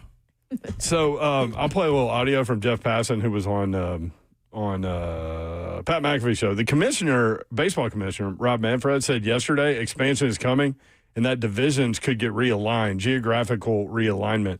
He wants two teams picked out before he retires in 2029. USA Today says Nashville and Salt Lake City. So Jeff Passan, who is Major League Baseball insider for ESPN, said there will be 2 expansion teams. Oh, Jeff says he has it. Be careful because there were some words after Jeff Did you Passan. check it? Yes. Okay. Check yourself before you wreck yourself. Now listen, last time we asked you if you checked it, you let an S-bomb go across the air. Well, he got 2 of the 3. That was his point. Like, he was working at a 67% clip. Okay. All right, let's see what Jeff Passan, Major League Baseball insider, had to say on. Let's start with the timeline, Ty, because that's the most important thing here. This is at minimum like 4 years off. Okay. I think there is a possibility, and all of this goes according to, do the A's move to Las Vegas as planned and expected? And what of the Tampa Bay Rays? They just are in the process of selling right now. So the likelihood is that they will remain there. There would be 2 expansion teams if owners go forward with it. And look, owners want the $2+ billion expansion fee that they're going to get. At the same time, they also understand that this next television contract after 2028 that they expect to sign, that they want to cover everything in baseball, not just national TV for the World Series and for the postseason, the All-Star game, and other things like that. But they want it to be all of the local television rights as well, and to pool those and get an enormous number that they can then distribute out to every team. So they have to get their ducks in a row, but expansion just makes sense because of the windfall that would come from those expansion fees being redistributed out to all the other teams. And listen, I think Nashville is almost a shoe-in at this point. Yes. You've also got Salt Lake City, which has really impressed people at MLB. There you go. That's enough. They've got ownership in place. They've got a stadium plan in place. Zeph, we're good. Thank you. So at least 4 years, but we've been telling y'all it's going to happen. Yeah. They're talking about it too openly. You know what I mean? Yeah. So that's interesting. All right, when we come back, Chris Lowe, senior college football writer for ESPN.com. Lots of college football topics to hit Chris with. We'll do that next. 3HL 104.5 The Zone.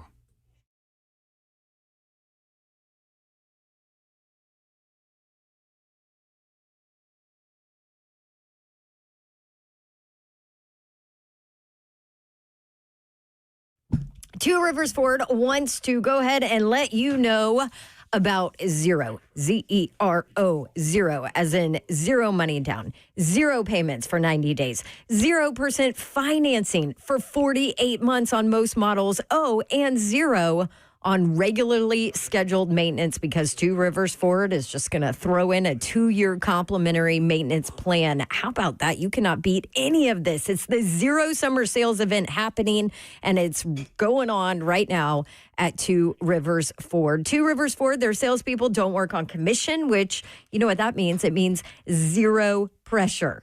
when you are shopping for a vehicle. And at Two Rivers Ford, you know that you will get zero surprises because they're honest, they're transparent, they're A-plus members of the BBB, and they have been family-owned since 1983. So what you see is what you get at Two Rivers Ford, which is why they are the South's most trusted Ford dealer. Go visit them in Mount Juliet. Check them out online. Get to Two Rivers Ford for the Zero Summer Sales event today. Sale ends September 2nd.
3HL 104.5 The Zone. Brent Doherty, Don Davenport, Ron Slay.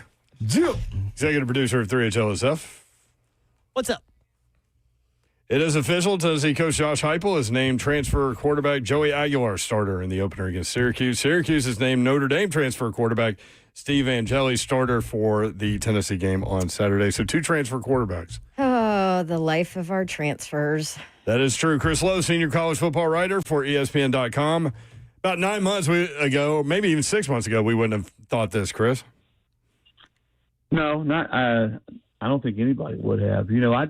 It's funny, the transfer deal, though, is I think people just need to get used to the fact that's life. I did a piece on SEC quarterbacks last week for ESPN where I just took a deeper look, sort of tiered the quarterbacks in different categories, all 16, and 8 of the 16 are transfers, started their career elsewhere. So half your quarterbacks in the SEC, your starters, did not start their career where they're going to play this year. So I think that's just going to be commonplace as we go forward.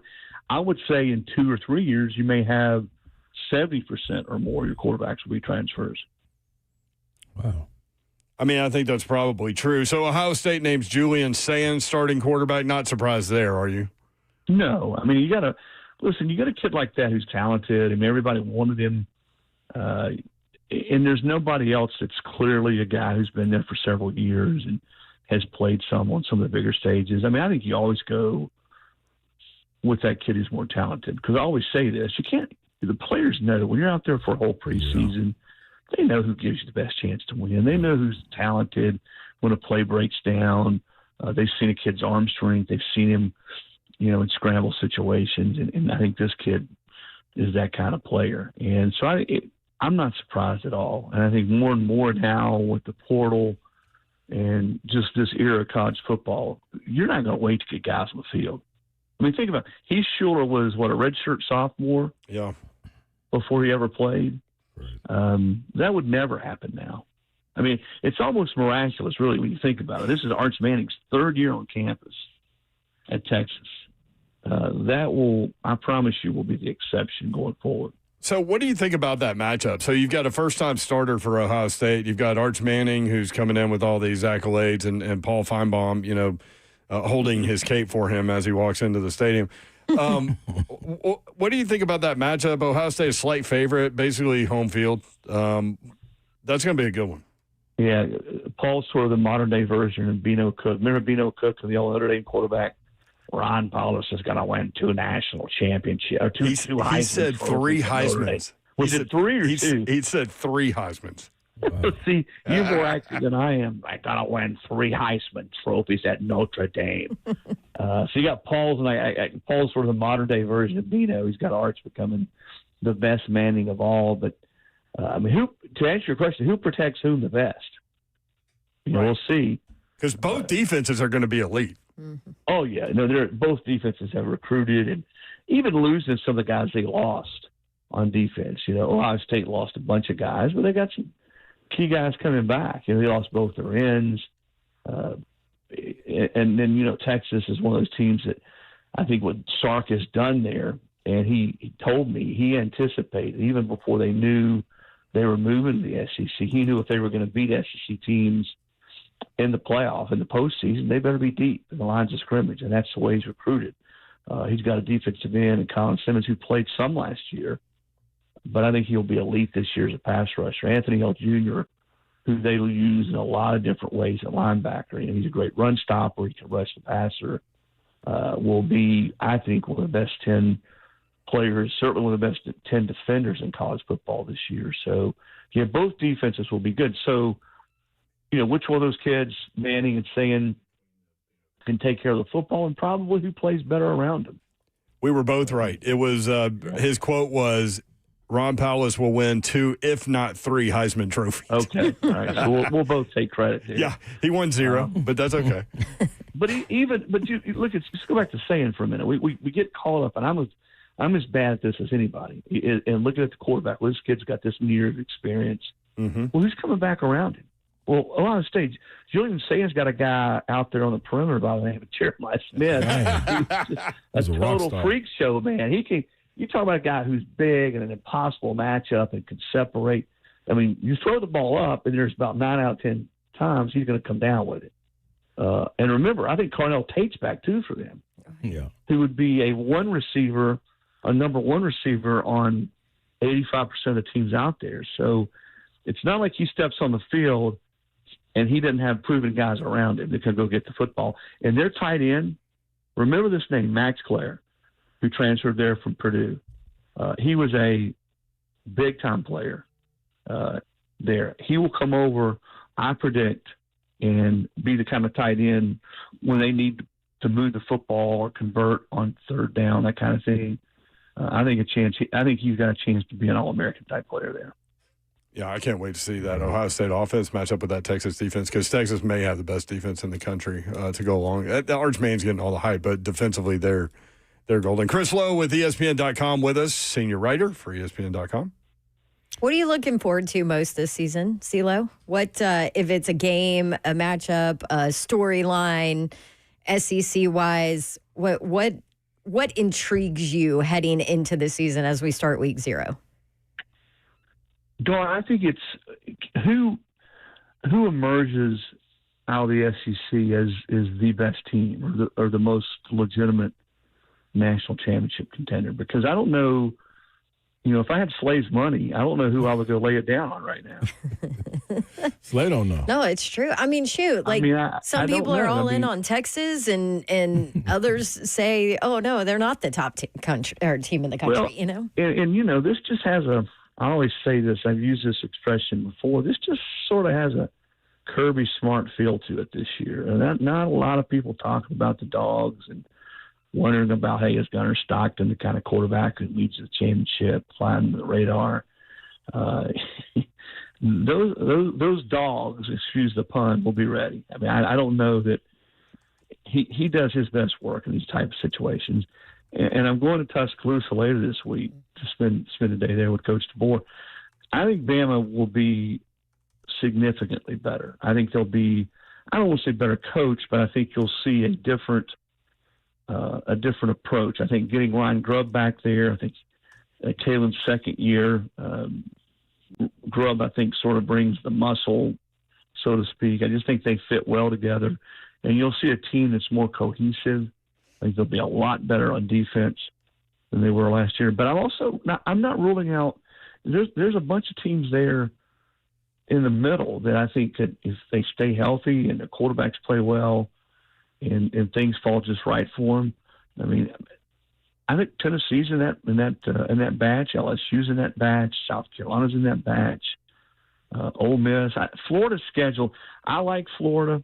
But there are two things that concern me about Florida. Number one, their schedule is brutal again. And number two, and I hope I'm wrong here, is DJ Lagway injury prone? Can he stay healthy for the course of the season? I hope he can, because he is a fun player to watch play. But there's several teams, and even a team like Oklahoma. I mean, I don't know if Oklahoma's good enough to win the SEC championship, because they sneak into playoff if John Mateer is what I think he is. And so there's just a bunch of teams, and I think a lot like last year, to answer your question, Dawn, that's what sort of intrigues me the most is who in the SEC emerges, or what 2 or 3 teams or 4 teams, because I'm going to go on record right now. We will have more than 3 SEC teams in the playoff this year. Mm-hmm. I'm on record, Slay. All right. If I get that wrong, put it on the board, Slay. Wrong, I'm going to take you to Stony River. I'm going to give you got carte blanche to order what you want, liquor, food, everything. All right. Yeah, buddy. The CeeLo special. I was going to say you better take Chris Lofton and Jordan. Oh, that's Lofton. The original CeeLo. Chris Lofton loves that place. But I think, Dawn, you're going to see 4 teams in the SEC in the playoff this year, and I just think those 4 spots right now, as I look at it, can come from legitimately 8 or 9 teams. Crazy. CeeLo, can't wait to start it. You got another one, Babsy? My bad. Lo, let me ask you, who is? I just was looking through your article about the quarterbacks. Who do you think is the most undervalued or less talked about quarterback? Yeah, that's a great question. It's an easy one, Slay. Mm-hmm. It's like the Ron Slay top of the key 3-pointer. Book it, baby. Taylor Green at Arkansas. I love that kid. Yeah. I think he will have a monster season. Yeah. I think he will have a monster season. I think when you look at the stats, when Bobby Petrino has had a returning starter at quarterback at Louisville, at Arkansas, there's been tremendous growth, tremendous improvement. And Green was, when you look at his rushing and passing numbers, he was good last year. He turned the ball over. And he was hurt. Yeah, and he was hurt, right. Yeah. So he stays healthy, takes care of the football better, and just, again, that second year under Petrino, I mean, that's right, you guys were in Atlanta. He looks like a basketball. He looks like a wing, an NBA wing. He's 6'6", long arms, big, huge hands. And when he gets an open field, man, those long strides, you're not going to catch him. I just think he's one of those guys, when you start talking about quarterback, everybody's talking about Arch and Sellers and Nussmeier and Lagway and some of those guys we just mentioned, Mateer. I think the guy being slept on the most is Taylor Green at Arkansas. I'm glad you brought up Arkansas because I don't know why, but I hadn't really looked at their schedule until the other day. And check this out, y'all. Seriously. Alabama, A&M, and then Arkansas State, okay? Then you've got at Ole Miss, huge game at Memphis that they need to win. Yeah. Then Notre Dame, at Tennessee, Texas A&M, Auburn, Mississippi State, at LSU, at Texas, Missouri, who won 10 games last year. I mean, that is ridiculous.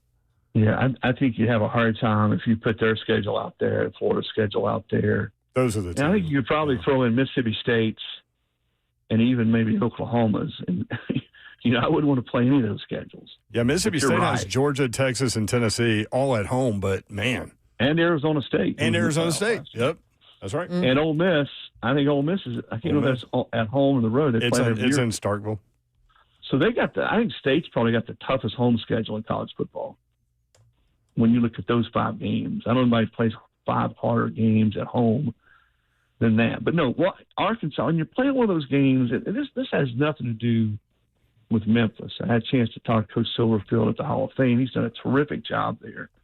But when you're an SEC team, Arkansas, and that game's in Memphis, right? Yeah, yeah, it is. And you got to go. You got to go to a group of 5 teams field. Who every one of those kids on that Memphis team, I guarantee you, think they should be playing in the SEC.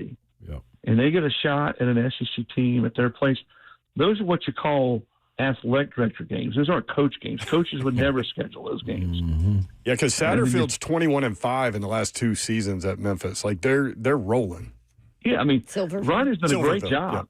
Yeah, and he's done a great job there, and they've continued to develop really good football players. They put more resources into that program.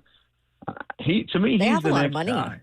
Yeah, he's the next guy that's not coaching in the Power 4 that's going to get a big opportunity somewhere. Yep. Is Ryan Silverfield. But Arkansas, you're right. But I still think Pittman's ability, and I know he said the other day, I think he likes the fact they're being slept on. He spoke to the Little Rock Touchdown Club. They've got some guys right now, a lot of transfers. Let me give you another name at Arkansas. They got a running back, Mike Washington Jr., from New Mexico State. Now, no one's talking about him right now. He's about 6'2", 215, 218. I bet you he's a guy, because they're going to run the football. Sam Pittman's always a guy, his offense is they're going to line up and try to pound you. I bet you Mike Washington has a really good year this year for the Hogs. Chris Lowe with us, ESPN.com. Hey, real quick, is Lagway healthy now? No, I know you talked about if he could stay healthy. Sorry, Slay was he was hand motioning me. I'm like, what? Is Lagway healthy now, CeeLo? He wasn't hand motion. He was holding up Cam Newton's retired number 2 jersey, and you were just sitting there salivating. That's literally what he was telling her to ask you. He absolutely was. But before I asked about Cam, I wanted to know about Lagway's health. But seriously, Lo, he seriously wrote on a piece of paper Cam Newton. Look, Lo, you must got a camera in here, Lo. When I was there with you guys before the ACDC concert, I put cameras up. I'm glad you asked about And I was holding up number 2. Lagway is funny. He's not 100%. I don't think he goes into the season on 100%. He's better. I think they've been careful with him. But he's got that calf strain. He was hurt with his shoulder most of last year. They shut him down. He didn't throw much in the spring. They shut him down throwing.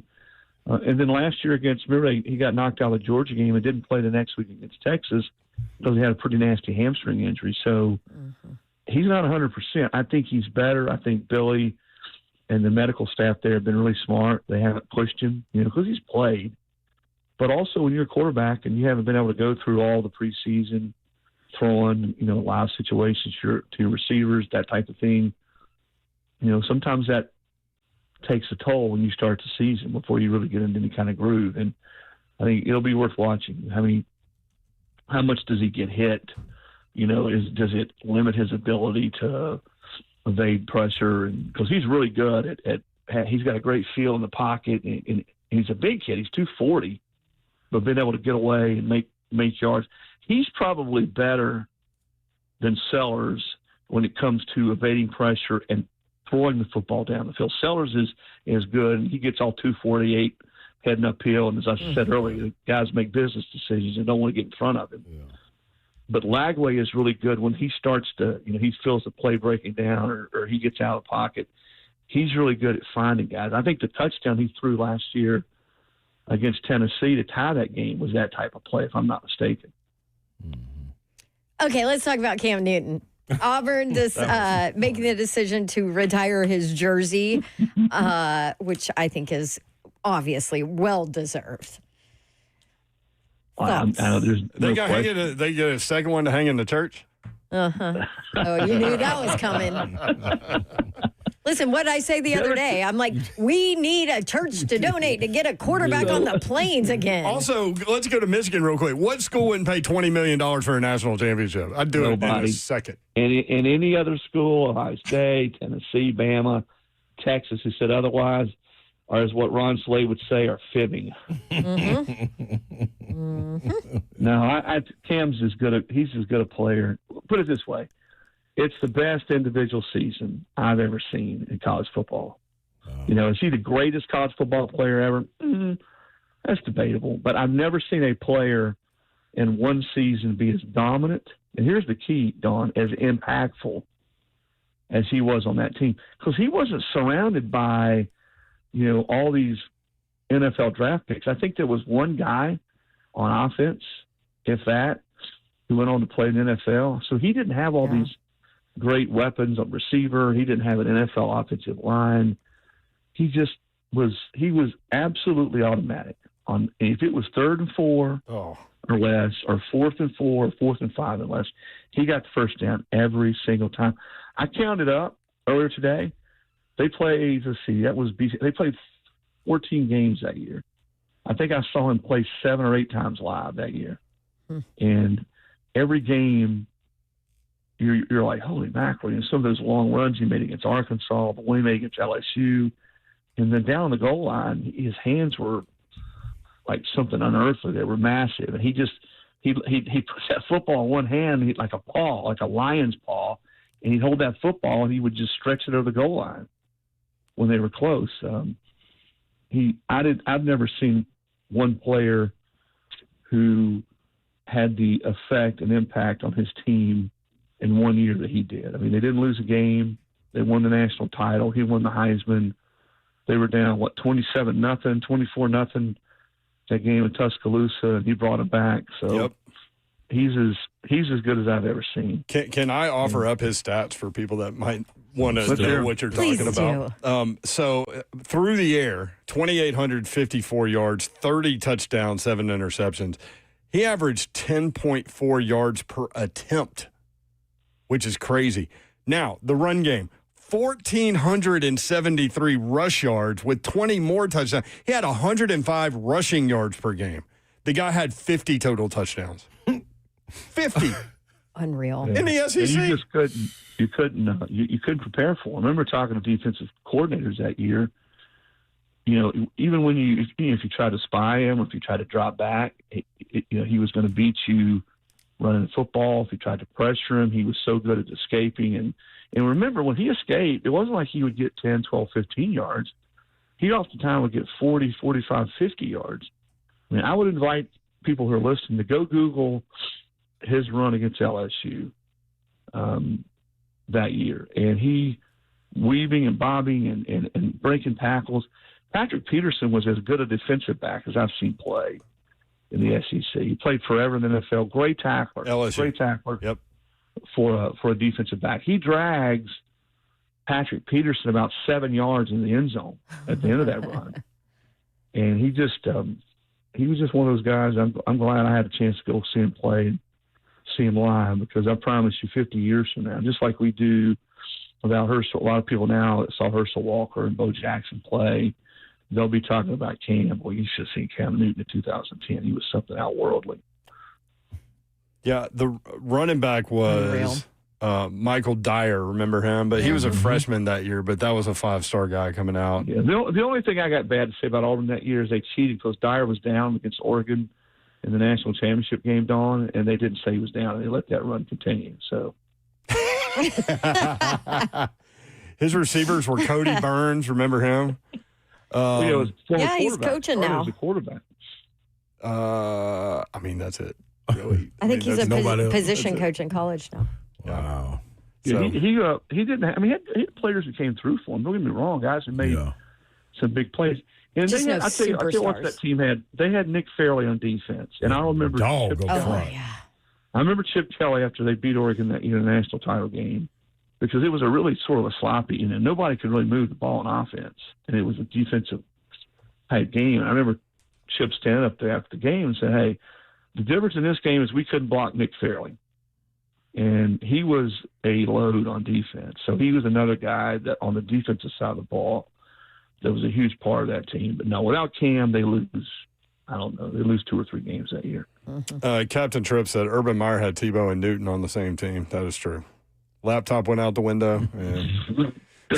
just think on what they would be in the Plains had whoever had that laptop not been tossed out the window. So many stories. Jerry brings up Joe Burrow's season. That was pretty amazing, too. But 1,400 rush yards to go with the pass yards and 50 doesn't. I mean, you can't defend everything. the ones that come to mind for me, and I know I'm going to forget some, but that Burrow season, that was the best offense I've ever seen in college. They were college incredible. Yeah. But look at the receivers he had. That's it. Wow. Exactly. But that doesn't diminish what Burrow did that year. Right. But Barry Sanders in '88, what he did in '88 was off the charts. That's right up there. Christian McCaffrey in 15 has the record for all-purpose yards. I don't think it'll ever be beaten, because they used him returning kicks, returning punts. He had a ton of receptions, and obviously had way more than 1,000 yards rushing. Nobody will ever use a player that caliber in all 4 facets again. Reggie Bush was the year he had was an 03, was as good as I've ever seen. And then we, of course, Cam, and I'm sure I'm forgetting somebody, but those, and then Burrow, you mentioned Burrow. In my time, going back, are as good as I've ever seen. And of course, Herschel, if you go all the way back, I wasn't covering college football then, but Herschel. Yeah, VY season. The year they won in 80 was about as impactful as it gets. Yep. But no, it's Cam's. And then, he had I said a great pro career. He flashed there. Unfortunately for him, and I have relatives who are season ticket holders for the Panthers, he just got beat to death. They beat him to death, and that was before they really started to protect the quarterbacks. But some of the hits he took down the goal line, you could really tell that really diminished his career as he got past those golden years with the Panthers. He just got beat to death. Chris Lowe, next Monday we'll talk about what happened with Iowa State and Kansas State in Dublin, Ireland. We'll preview Week 1 games. It's on, Chris. Thank you, man. You bet. See you guys. Appreciate it, Lowe. Chris Lowe, ESPN.com. You need to follow him for sure, at CLowe ESPN. More 3 I Tell next on 104.5 The Zone.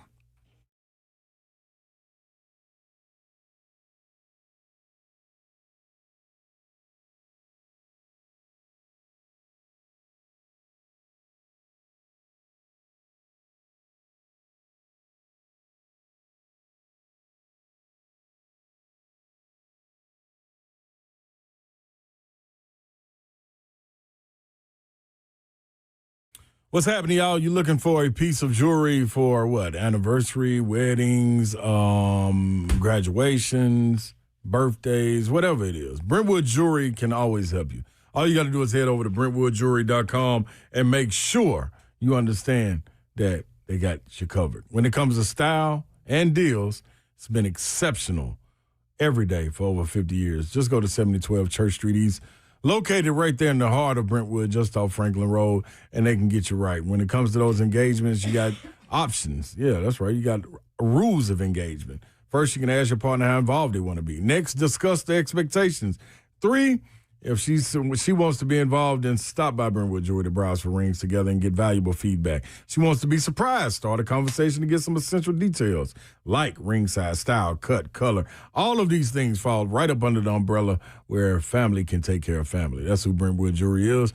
BrentwoodJewelry.com.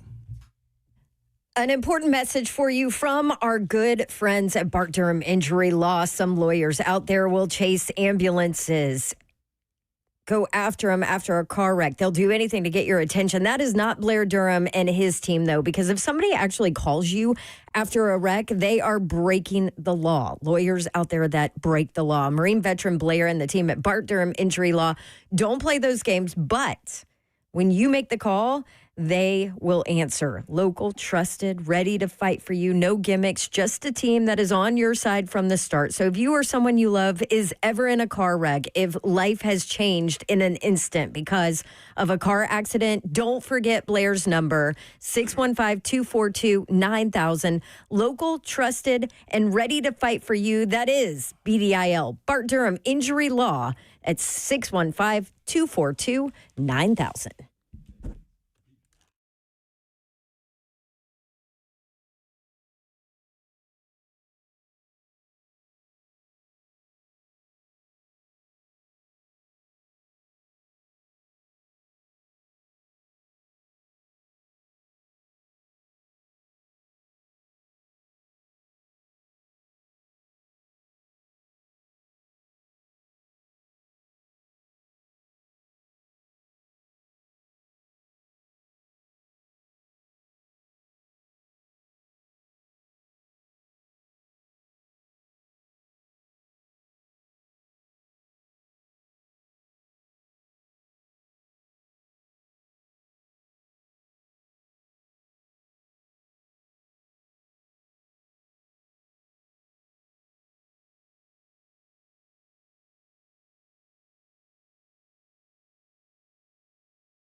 .3HL 104.5, this home. Brent Doherty, Don Davenport, Ron Slay with you. The executive producer of .3HL is Huff. What's up?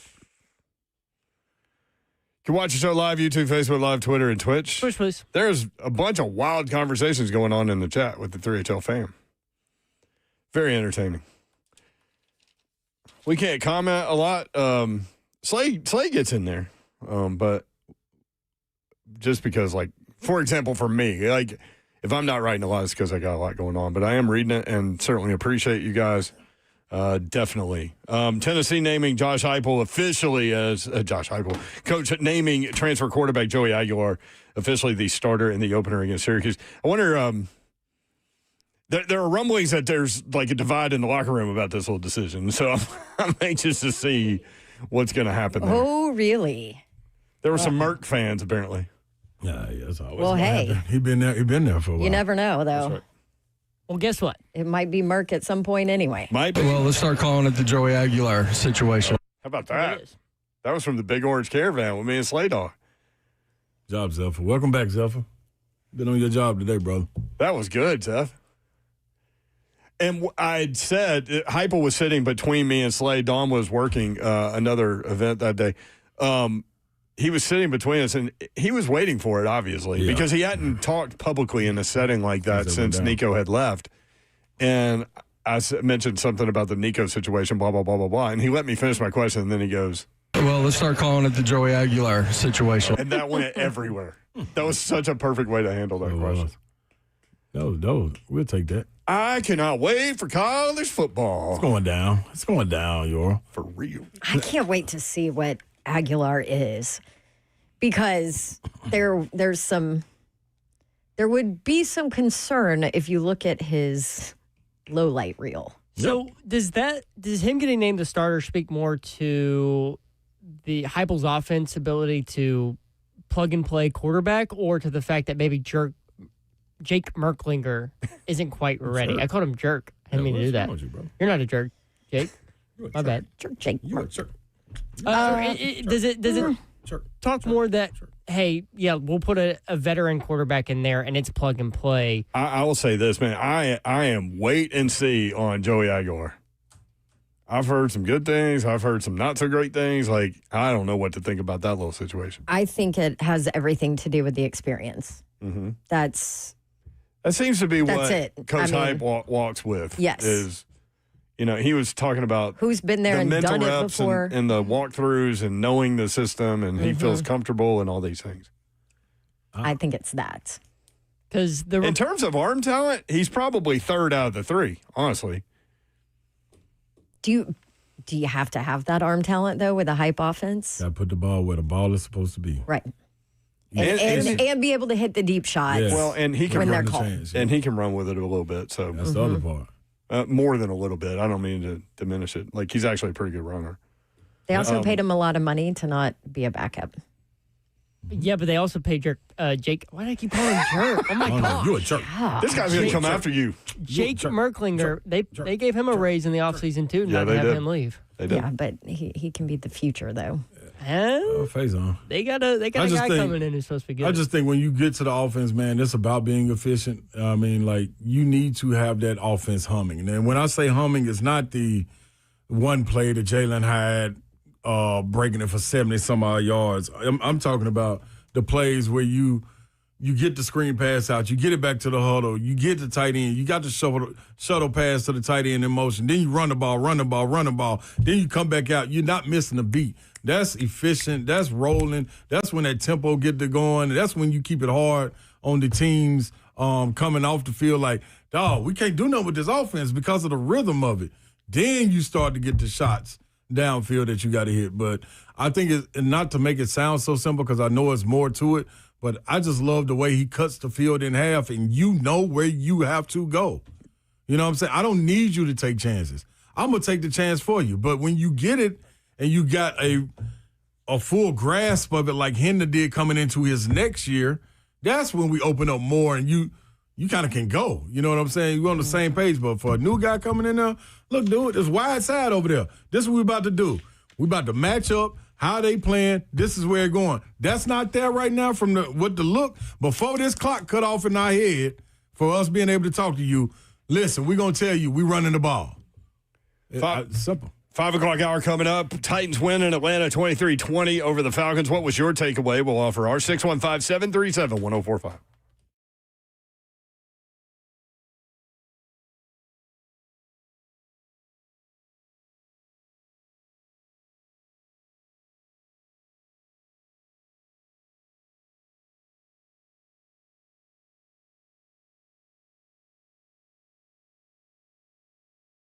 What's happening, y'all? Spring Hill Heating and Cooling, springhillac.com. This is the heating and cooling company that can take care of all your HVAC needs. You better believe it. So when you get into them, listen, that heat is out there. I'm telling y'all it's hot. There's been heat advisories out there. Don't let it be like that in your home. Don't let that little heater monster be sitting right there on your couch and you can't get them out of there. Not when they'll come through and do what? What they'll do, y'all? Huh? They give you free service calls, man. They'll come through there and check your AC unit, make sure it's working. This is what Kevin and them bring to their family and your family. All you got to do is hit them up, springhillac.com, get your appointment, lock it in, get it done. And also understand, you might have called somebody else. They didn't do it right. They give you free second opinions. Spring Hill does, that is. You need a new unit, they got you covered. Get up to 60 months, no interest, financing with approved credit. springhillac.com. I can't say it enough. And you can't feel it enough. That's the cool air. Because it's hot outside. Answer that door you want to and let it not be springhillac.com. Well, that's the heater monster coming in there. You deal with the heat. I'm out. Spring Hill Heating and Cooling. If you are in need of a place to work by yourself or with some other people, or maybe you need a conference room, eSpaces.com. eSpaces has you covered. eSpaces.com, 15 locations. A couple of new ones, Cool Springs at Corporate Center, Brentwood at City Park, coming at you again, eSpaces.com. Redefining co-working with exceptional offices for every business, designed for entrepreneurs, teams of people, and established professionals, featuring private offices, team suites, meeting rooms, fully equipped, 24/7 access, flexible terms, beautiful professional spaces that are move-in ready. Whether you're scaling up or just getting started, eSpaces provides flexibility without compromise. Want to check it out? They have so many workspace options for you. The best way to do it, eSpaces.com. They do have tours available now. You can reserve your space early. eSpaces.com. Again, going to have 15 locations when Cool Springs and Brentwood get opened up in July. Check them out. Maybe you have a hard time working in your office. Maybe you have a hard time working at home. Maybe you need a place to gather people from around the area all in one space. eSpaces.com is the website. That's eSpaces.com.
Good afternoon. It is 5:04. I'm Joseph Milano live from the 104.5 The Zone studios. The Tennessee Titans were back on the practice field today after they returned home from their 10-day road trip. The only transaction the team made today was signing former Chargers, Vikings, and Panthers defensive tackle T.J. Smith. In NFL news today, the Browns officially named 40-year-old Joe Flacco as the starting quarterback for the 2025 season, headed into his 18th year in the NFL.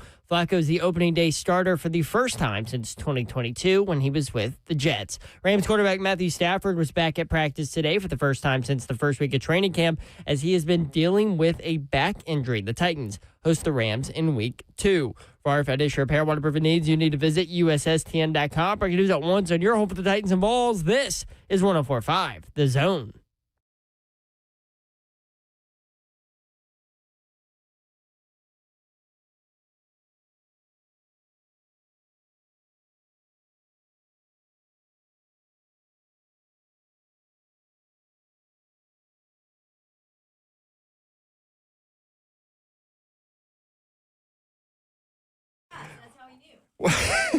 What up, Nashville? 3HL 104.5 The Zone. Britt Doherty with you on a beautiful day in the Music City. Babs is here, y'all. What up? What up, Babs? Happy Monday, y'all. Woo, woo. We got a home Titans preseason game this week, boys. Friday at 7 o'clock, we will be doing 3HL and the Lee Company Countdown to Kickoff live from just outside Nissan Stadium.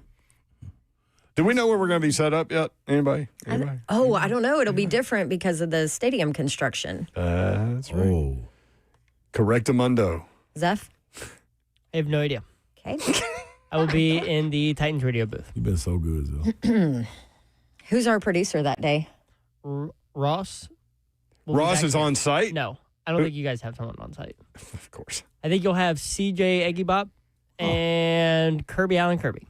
Oh. Between the two of them, we got this. That's a great duo. Yeah, we're good. They got it. Prepare accordingly. Yeah. But seriously, if you're heading out to the game, come see us. We will by then find out where the heck we're going to be. I mean, just walk around just walk around the whole building until you run into them. We'll be outside of the stadium. So, yeah, in the heat. Tomorrow, 99. Oof.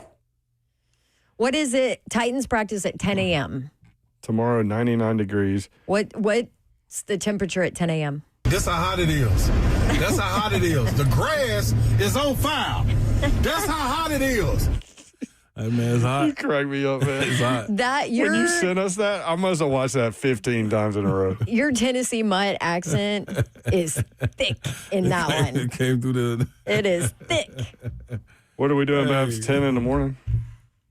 10 a.m. tomorrow morning, Titans practice. I am planning on attending. You are? Yes. 89, 11 a.m. 92, 12 p.m. 94. That's cool. Feels like? Don't even want to know. I don't even have it. I don't think you know the feels like till the day of. No, 89. I guarantee you here feel it like is. 97. Here it is. Feels like 95 at 10 o'clock. Oh. Feels like 98 at 11 o'clock. And when they're wrapping up, it feels like 100. That's how hot it is. That's how hot it is. The grass is on fire. That's how hot it is. I cannot get enough of your weather report. That's how hot it is, this is a man on the street, too. He was out there rolling around for y'all, trying to get the weather for you. I'm trying to find it, figure it out for folks, man. So what happens if the grass catches on fire at Ascension St. Thomas Sports Park? Listen, I have so much respect for all of the weather people and the meteorologists and the chiefs and all the guys and gals that do that job. But, man, Slay will go out there and get you the weather report. I got you. He'll find where the grass is on fire on the interstate. You know what I'm talking about? Just let me know where to go. I'm going to get it done. You just followed the smoke. Yeah, that's it. I was trying to figure out why. You wanted the smoke. Oh, it was that, though. Slade Dog is here. I'm in the building. Got him. I waited till he was on the phone. I like that. Yeah, I like you did that. Car ain't got no what? 615-737-1045. Rookie quarterback Cam Ward played into the second quarter. Getting close. Led 3 drives, 11 plays, 3 punts. Cam was 2 for 7, 42 yards. Had to drop to Van Jefferson. I loved what he had to say. Most quarterbacks there would have said, well, I led him a yard too far or something. He said that was on me and him. We just got to do better, get together, whatever. And it is. And it was. I mean, listen, you're a receiver and you get your hands on the ball. Let me tell you something too, though, Euro, what you got to be careful with. Quarterbacks, I don't know what it is in hockeys. Hockeys. Why would an S be on hockeys? Hockey, soccer. I'm not sure what like the assist person is called. Basketball is point guard.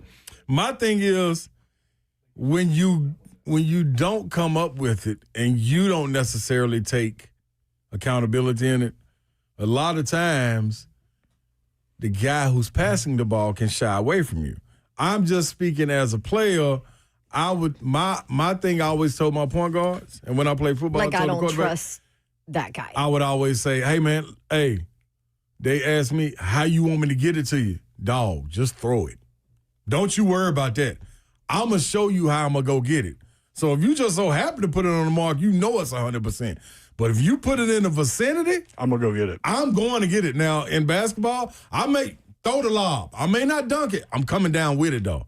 You know what I'm saying? Like, dog, throw me. If I'm in the post and he look like throw the ball to wherever I'm putting my hand. In the vicinity. I'm going to release and go get it. I'm going to get that ball. Do not come to me trying to specialize in how to get me the ball. Don't do that. That ain't your job. Just give it to me.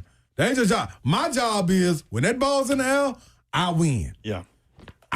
You're under enough stress to be thinking, man, should I put I got to place it. Yeah, no. No, don't do that to me. No, don't do that to me, dog. Give me that rock. I don't want to come back to the other like, dang, man, I had him that time. Now I want you to be looking every time. Yeah. I want to be your option. You look every single time. Like, so what's unfortunate for Van Jefferson is that we had just been talking about the drops, and then that was a big one because that was a potential scoring drive right there. Oh. And it helps you get the rip. Like, hey, man, ooh, my quarterback jump out there like that. Ooh-wee. I'm a hurry up. If I can get that clip on my phone while he's still at his press conference, I'm running out there while he's at the press conference. Hey, excuse me, y'all. My bad. Hold on, Cam. He didn't mean what he was talking about, y'all. That was on me. I'm tripping. I should have caught that. Dog, he did exactly what he was supposed to do. That's on me, y'all. Y'all going to continue y'all conversation. I'm gone. Coach Callahan said that was an unbelievable throw. That was his quote. Since I was 12, I've always heard, this is from older gentlemen. Craig Gillum, the legendary from the Gillum family, told me, Slave, that ball touch your hands, you have to catch it. Yep. Like you got to. Like what else? What you want me? What you want me to tell the quarterback to do? Put wings on it? Let it fly gently in your hand? No, you got to catch the ball, man. I think you used that phrase like the other day. Dog, I'm telling you, man. Hey, Robert on YouTube, Slay with his Dave Chappelle impersonation. What? I guess you're fired. Okay. That does kind of sound like something Chappelle would have done. It was. Candy B, 91. The mulch used to catch on fire at an office where I previously worked. It's hot out there. Mulch is flammable. 615-737-1045. John in Nashville next up. John, what's up? We got the victory coming up this Friday. I can see the future. And like I said, I should be on James Robertson popping bottles after the Super Bowl. It's going down. We're going Super Bowl. It's going to be tough, but we're going to make it. Ron Slay, the whole 3HL crew, y'all need to see me out there. James Robertson popping bottles all night long. Tighten up. That's a hell of a phone call. Man, I ain't doing nothing but respecting it. I mean, 2 preseason games, and here we go. Roll. I ain't Listen, 3HL's trying to get 3HL sent to the Super Bowl. James, we just seen a little plane that Bab showed us, dog. He got one propeller. We're going to have to see y'all done on that one because of our budget. But other than that one, hey, good luck on that one. We trying, though. I'm with him. James, I love your energy. Oh, me too. No, that ain't happening. Have y'all ever been on a plane with one propeller? No, I wouldn't. So, yes. So the reason this came up is because I have my schedule for where I'm going week 3. Which we can't discuss. Which I can't discuss yet. Yeah. But I'm like, how the hell you get to that city? Had a good buddy that sent me a flight. He's being serious, too. Yeah. Oh, legit serious. Like, once a day, this plane goes where Direct. you're looking to go, direct. And I was like, well, no crap. What part of the? Sure, my anxiety, my medication is not heavy enough for me to handle that one propeller plane. I'm all about small planes, all about it. Yeah. But a one propeller? I'm fine with a small jet. Yes. I'm great with a tiny, like 10-person jet or something. I want propellers But like in my lawnmower, not on my airplane. Like it looks like the wings are propped up by just a bar. So what airport are you going out of that with? Not B&A. Because I was going to say, B&A don't do the small planes like that. Nope. I done seen enough cartoons in my life to know when there's one propeller on the front, that means a person goes out and starts it by pushing it. Yeah, like that. You are right. You know what I'm saying? Like that's that. right. It's like Major League. Yeah. Yes. See, I haven't seen that part. Yes, where they go and they got to tape up the propeller and all that. No, I can't do that. I can't do it. Do it. You do appreciate the suggestion. I can't. I don't think I can do it. You're gonna have to go down to the Smyrna airport. That's where those planes. Well, fly they have like John C. Toon and then Signature Air. Is that over there by Signature Air is a part of B&A. Yeah, that one. Okay, Signature Air. Isn't that where that's where the Preds fly? That's where a lot of the private jets go. Yeah, and charter planes. One propeller, you can take off outside. On division? What? Just get the air by. Yeah, that's the price of right can wheel. you just pick me up in the neighborhood? Might as well. Just get the air before I'll you probably be the only one on that flight anyway. Before you hit SDK and Icon. Have you ever seen those solo person gliders? They've got like this single engine. And listen, this is close. I've actually been in one when I was a kid. Let's get Babs one of those and have her just fly herself. Yeah. Oh my God! You don't even need a license for it. My mom was dating a guy and he flew those things, and so great idea, Mom. Thanks. I had no choice in the matter. You're kidding me. And next thing I know, I'm on an airplane with no engine. See? Nope. No, that wouldn't have been good. You have enough engine to get off the ground, and that's it. And you just glide around. There is no way. Nope. Ugh. A single propeller. Yeah, I can't. Yeah, that ain't nothing. I don't think I can do it. Did you run that by your husband? All I got back was the wide eye emoji. Is it drivable so you can avoid the single propeller plane? Oh, anything's drivable. Yeah, you can drive anywhere. No, it's way too far for me to drive. No, drivable for Dawn. That's what I should have no, 15-mile radius, though. So no. I won't even drive to Knoxville. Yeah. Hey, Southwest. I know. I'm super excited. When does that now. start? Southwest to Knoxville, It's y'all. got to start before football season. Yeah, it has to. They're going to book them up immediately. Yeah, nonstop to Knoxville and back. That's cool. I don't drive to Atlanta. Yeah. You did with us? Or I drove? Because I didn't have a choice. Trust me, I looked at flights. I bet you did. I just didn't know what time we were going to be done to where I could book my flight without like screwing us up. Oh, we were done. We'll tell all these stories at some point. We were done. We were out of there. 615-737-1045 if you want in at 3HL1045. We talked about before the game to watch Mullings and Chestnut in that little battle because it was for the third running back spot. It currently is for the second running back spot with Spears out. What'd you see there? What'd you think about Alec Iamaner, James Prochet, the linebacker situation, Cedric Gray and James Williams? Much better than we thought a month ago with regard to whoever starts and whoever backs up. I mean, that's looking like that might not be as big of a deal as we thought. And rookie tight end Gunnar Helm, man, you want to talk about it going up and getting a football? That was great to see a rookie have the mental fortitude and the ability to go get that done. Yeah. So a lot to talk about. 615-737-1045.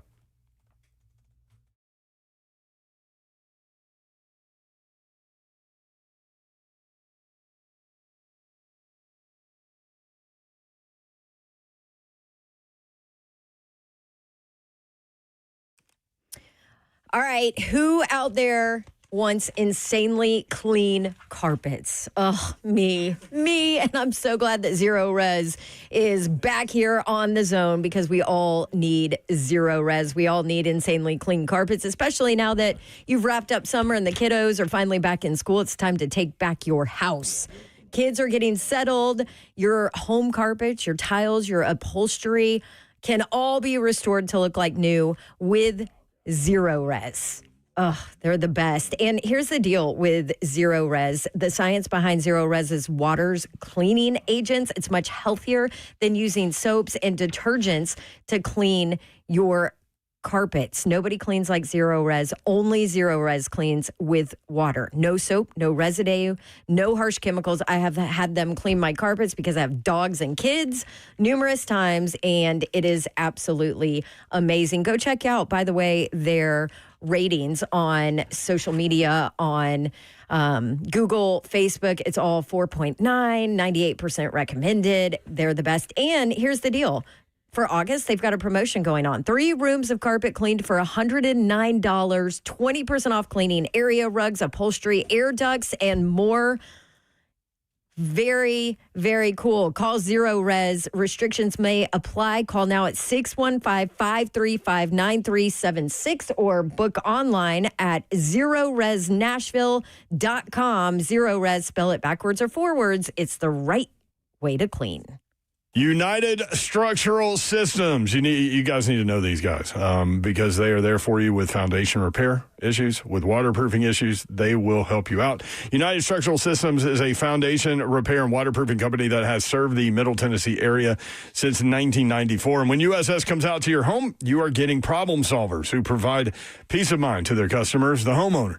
You're not getting someone who is worried about meeting a sales quota or upselling the next big thing, but someone there to educate you and help you understand what's happening with your home. At USS, their only measure of success is how satisfied the homeowner is, not a closing ratio. This attitude and culture is the reason they keep employees year after year. From project managers to customer service to production, some have even been at USS for more than 25 years. More than 30,000, 100%. Satisfied residential customers at USS with foundation repair needs, waterproofing needs, whatever your needs are, USS will help you out. Homeowners trust USS keeping homes dry and stable. We guarantee our best. Call USS 615-488-7855. USS serving Middle Tennessee, Southern Kentucky, and Western Kentucky online at USSTN.com.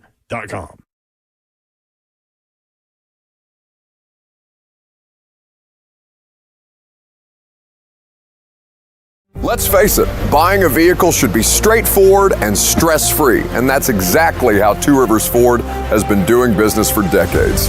This locally owned dealership has a non-commissioned sales team whose only focus is to find you the right vehicle at the right price without the pressure. So you'll actually have a fun car buying experience. Great prices, easy financing, and a non-commissioned sales team. Two Rivers Ford, the South's most trusted Ford dealer.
3HL 104.5 The Zone.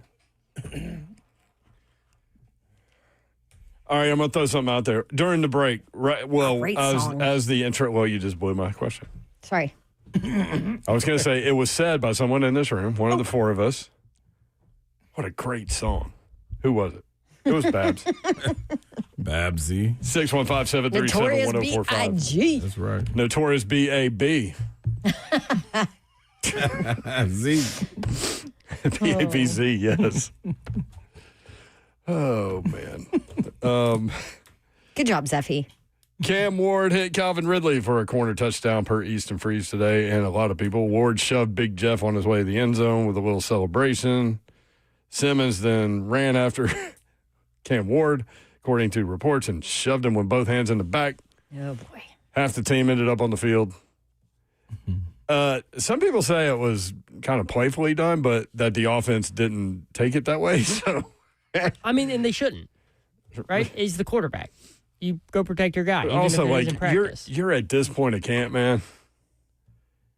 And that's why I wanted to know what was going on. I'm glad to know that Chestnut ripped off a touchdown run right before that happened, where apparently J.C. Latham buried Big Jeff.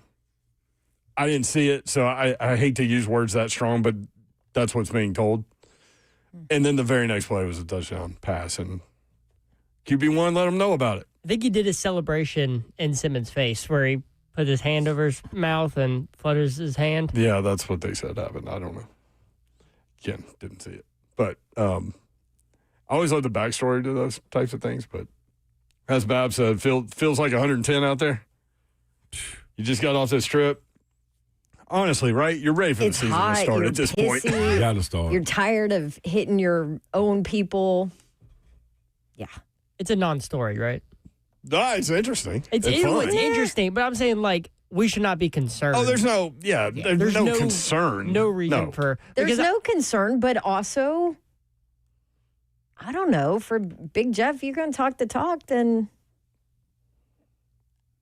I mean, your quarterback's going to come at you then. My question remains with Big Jeff. Like, he dropped the weight. So I get why he dropped the weight, and now he can be a penetrating player and an up-the-field player and a movable piece on the defensive line where you can do, and we haven't seen it yet, where you can do very multiple things, right? Because they don't have that dominant edge rusher, so they're going to have to come up with things. So I get all of that. I just wonder if he gets locked into a battle with somebody or double-teamed, if the loss of weight affects him in a different way. He's almost like a different dude when you look at him. I mean, it's not all that much weight, but it's put together differently. Like, he's a specimen. Yeah, I don't think the strength going nowhere. You know? And I also think that, like, double team him if you want to. Go ahead. You got somebody that's next to him that cannot wait to put a bill on. I think they think that right there. Like, do it. Yeah, please. Pick your poison in this situation. I mean, how much better can Tavondre Sweat be in year 2 than year 1? Because he gave more than I think most people thought that he would. You know, when he comes in, he has to sit out, he can't participate, and then finally gets out there. And man, there were times where he was dominant. Yeah, no question. I mean, the man is.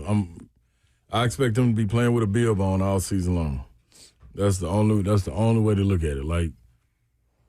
He ought to be just all kind of stuff over his jersey. The green peas that Babsy like. I was going to say, you go with peas first after all that last week? Yeah, man. Like it's like a little baby. It ought to be like a baby's bib. Like everything that you just saw on the plate is now on their bib.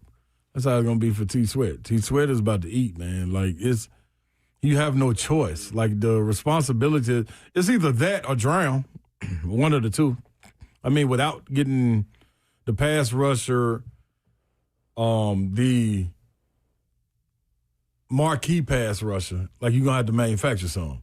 And so that responsibility lies on two guys for sure, Big Jeff and T Sweat. I love Y'all the bib analogy. havoc. I love the bib analogy. That's it. You go out there and eat. And then I started immediately thinking of Jameis Winston with the eat the dub thing. Come on, man. This is just like, I mean. Go out there and get it. Like, and I think he wants that. Like I think he's a prove it type of guy. We heard about it. We heard about it 2 years ago with SEC Media Days. Like some of the guys talked about him. Like, but when the lights got bright, yeah, he delivered. Well, plus T Sweat ain't out there right now. So Bobby said no man likes being pushed in the back. There's a lot of truth to that. yeah, that too. And then, but listen, Big Jeff if Big Jeff was 360, he gonna get got sometime. Of course, regardless, Ramon says that all the time. Yeah, he gonna be. You play professional football, like there gonna be moments. It's another professional out there. How long has it been since Big Jeff's had someone on the offense that has given him this much crap like Cam has? I feel like they haven't had this kind of competitive fire on that side of the ball. You mean like trash talkers on offense? Yeah. Like I haven't. In recent memory, was Taylor Lewan the last guy who really would jaw like that? Taylor did it, but did it differently. I don't know. I think his personality is and how it comes out. Like I really don't think that Derrick Henry was in there being quiet. Can't be. You know what I'm saying? Yeah, like it ain't. That's a good point. It's just people do it in different ways. Some people are more boisterous with it, and obvious, and you can see them. Like some people just like when I talked to Brownlee Jr., I was like, "Man, you were in the offensive huddle," and he just smiled. He's like, "Yep." Plenty of people like that. McCreary talk. Yeah, but we never talk about McCreary talking, but he talk all the time. So I mean, this is. It is funny though that the offense for the Titans hasn't had that boisterous player really in a long time. AJ was the last. AJ was the last one. Yep. Being the guy that you can see like from the stands. Yeah. In terms of whatever happened today physically, this is what Jarvis Brownlee Jr. had to say. Braden Gall caught it. Mentality, but you never want to see your quarterback in the middle of those type of things. But when it do happens, it just shows you the level of dog he got him. He ain't gonna take nothing. It show you how much he cares about his offense, how much he cares about winning, and same goes for both sides of the ball with Jeff and him. And you get that same attitude, that same confidence, that same edge each and every day out of those two guys. They never change. So that's what you expect. But when it does happen with our quarterback, we try to break it up as soon as possible, fix it as soon as possible. But for me, I feel like it's a great thing. When you got great teams, man, brothers fight. And at the end of the day, as long as we all got each other back, we all connected, we all got that bond, and we all got that same connection where we going to fight for one another, then that's the most important thing at the end of the day. Yep. That's about it. Simple. Dynamite drop in money. It's simple. 615-737-1045. Yep. James Williams had been talked about as the inside linebacker next to Cody Barton. I wonder if Cedric Gray's heard that, read that, whatever. He doesn't need to necessarily, but he came out there and he needed a performance. I know it's preseason, but he needed a performance like that, and, man, he was everywhere. Up the field, hitting the quarterback, had an interception that was called back because of a penalty, tackle for loss, quarterback hurry, quarterback hit, 7 tackles. I feel better, much better about inside linebacker next to Cody Barton than I did a month ago. Are we Uh-oh. I feel like I've been fooled before during preseason. Do we really feel good about it when they're going against ones? I didn't say good. You just said better. Better. Okay, that's fair. I thought it was going to be a major weakness of this team, and now I think you've got 2 guys that can give you minutes, and you're okay. Are they going to make mistakes? Yes. I mean, one guy's played safety until last year, right? But, man, we just had not seen that from Cedric Gray. Right. I get what you're saying for sure, but that's why I kind of I was picking my words carefully there. But good, I don't know. Can they be? I feel good about it. You do feel good about it. Mm-hmm. Just because, you got to imagine what we're seeing. We're seeing the backups do this. Cody Barton is the guy. Cody Barton is the guy that's right there. You know what I mean? Now, that's going to allow these other 2 guys to play free. You know what I'm saying? Like, Barton got to get out there and make plays continuously like we've been able to see in the preseason. But walking into it, I didn't know what to expect from Cody Barton. But, man, dude is a ball magnet. You know what I'm saying? Communication is out there. He's able to teach and still play his spot. Like, these guys are coming along for a reason. And it ain't just because they putting in the work and doing what they're supposed to do in the film room. Like, somebody is allowing them to be able to go out there and play free. And a lot of times that comes from when you watching if I'm watching a shooter shoot and I'm with him every day, at some point, unless I'm just blind, dumb, deaf, and crazy, then I'm going to be able to shoot at some point too. Because after he finished shooting, I'm just going to do what he did. He can really shoot. I'm going to follow his form, whatever it may be. So you got something you have now with these young guys, a blueprint, a foundation for them to follow. Now, can he do this during the regular season? And they continue to grow throughout that and still continue to work like that. I feel good about it. Okay. Not great. Okay. Not great or nothing. Like, not saying there ain't going to be problems, but if he can do what he's been doing. I mean, he was disruptive. Granted, vanilla, all this stuff. I get it. Yeah. But we still haven't seen that. Got to take what we got. That's right. We're analyzing what we got. That's all we can do.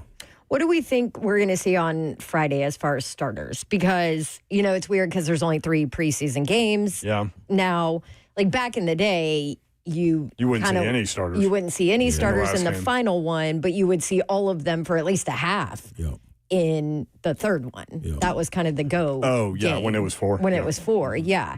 So what do we expect to see there? And is Snead back? Is he back at practice?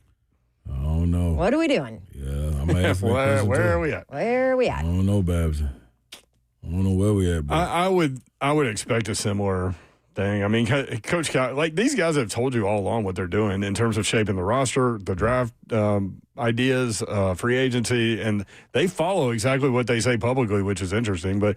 And Callie said, starters are going to play in every game. So I would guess similar type deal. Andy Reid today said that every single Kansas City Chiefs starter is going to play in the third game against the Bears. Which, by the way, I read about. I didn't see it, but I read that the Bears were horrible to the point where the coach had to challenge everybody in the media. Yeah. Really? Mm-hmm. Ben Johnson. It is not the prettiest over there right now, is it? I got some time. I told you I have a bet with Mr. Babs' buddy on Caleb Williams, Cam. Oh, really? Ward. Oh, you made that bet? I made that bet. What was the bet? After 4 weeks or something? 4 years. Or 3 years. Oh, geez. 3 years. That's a long payoff. That's a long payoff, but I will win. I read a lot of good stuff about their preseason game over the weekend. That they looked. Chicago? Yeah, that their first team offense looked sharp. Caleb Williams, best he's looked in a while. Oh, because I read the opposite. Really? Well, actually, I saw Ben Johnson talking about it. Like, we've got problems. Oh, okay. Because I've seen. Now, this is people outside. This is people just consuming the game said that he looked much more sharp than he had previously. So I got you. I mean, obviously, a coach isn't going to go out there and glam about the quarterback in a preseason. Oh, for sure that. 3HL bingo card coming up, but we do want to. What? I said, yeah. It's short but sweet today. Okay. I did want to let y'all know our thoughts and prayers go out to a dear friend of show and dear friend of Nashville. C-Wiz lost his wife last week. Mika passed away. C-Wiz wrote on Instagram, "My heart is broken and I'm very scared." C-Wiz, you're loved, man. I know he'd appreciate thoughts and prayers from y'all. Might know him from 92Q, exceptionally talented DJ. The pregame parties, man. With Slay Dog and C-Wiz, something else. But he's an incredible guy, and he's going through some tough times now, so obviously. So I know he'd appreciate your thoughts and prayers. We'll be right back.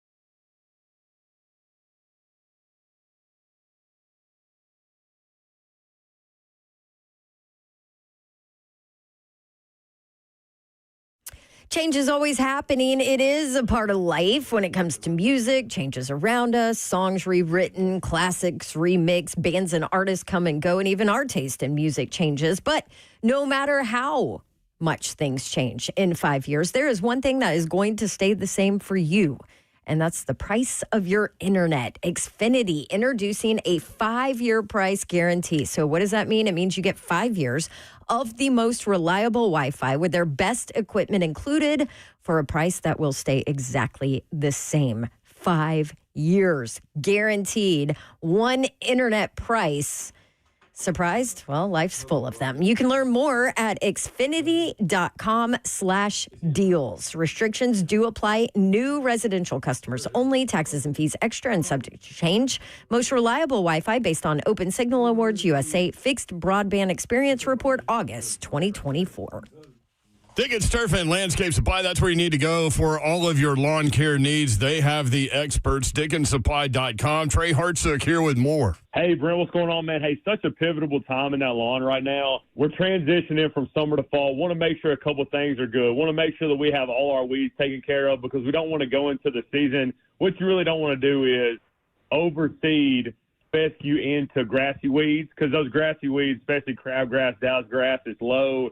What happens is that seed stays on top of those weeds and never really gets soil contact, so therefore it can't germinate.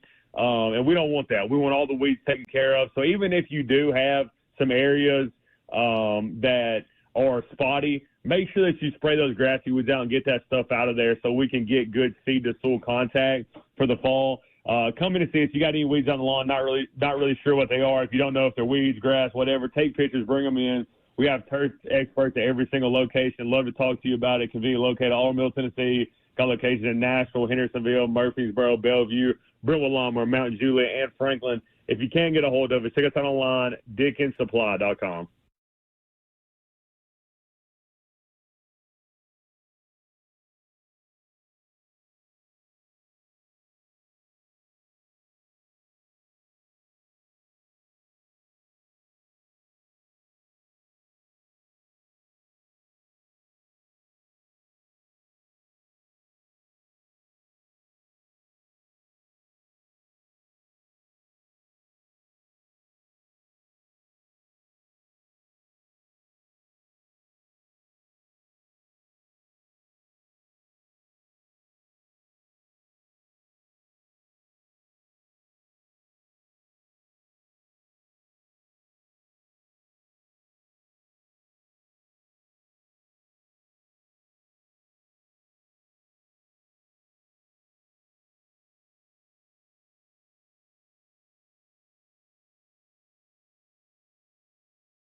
3HL 1045 The Zone.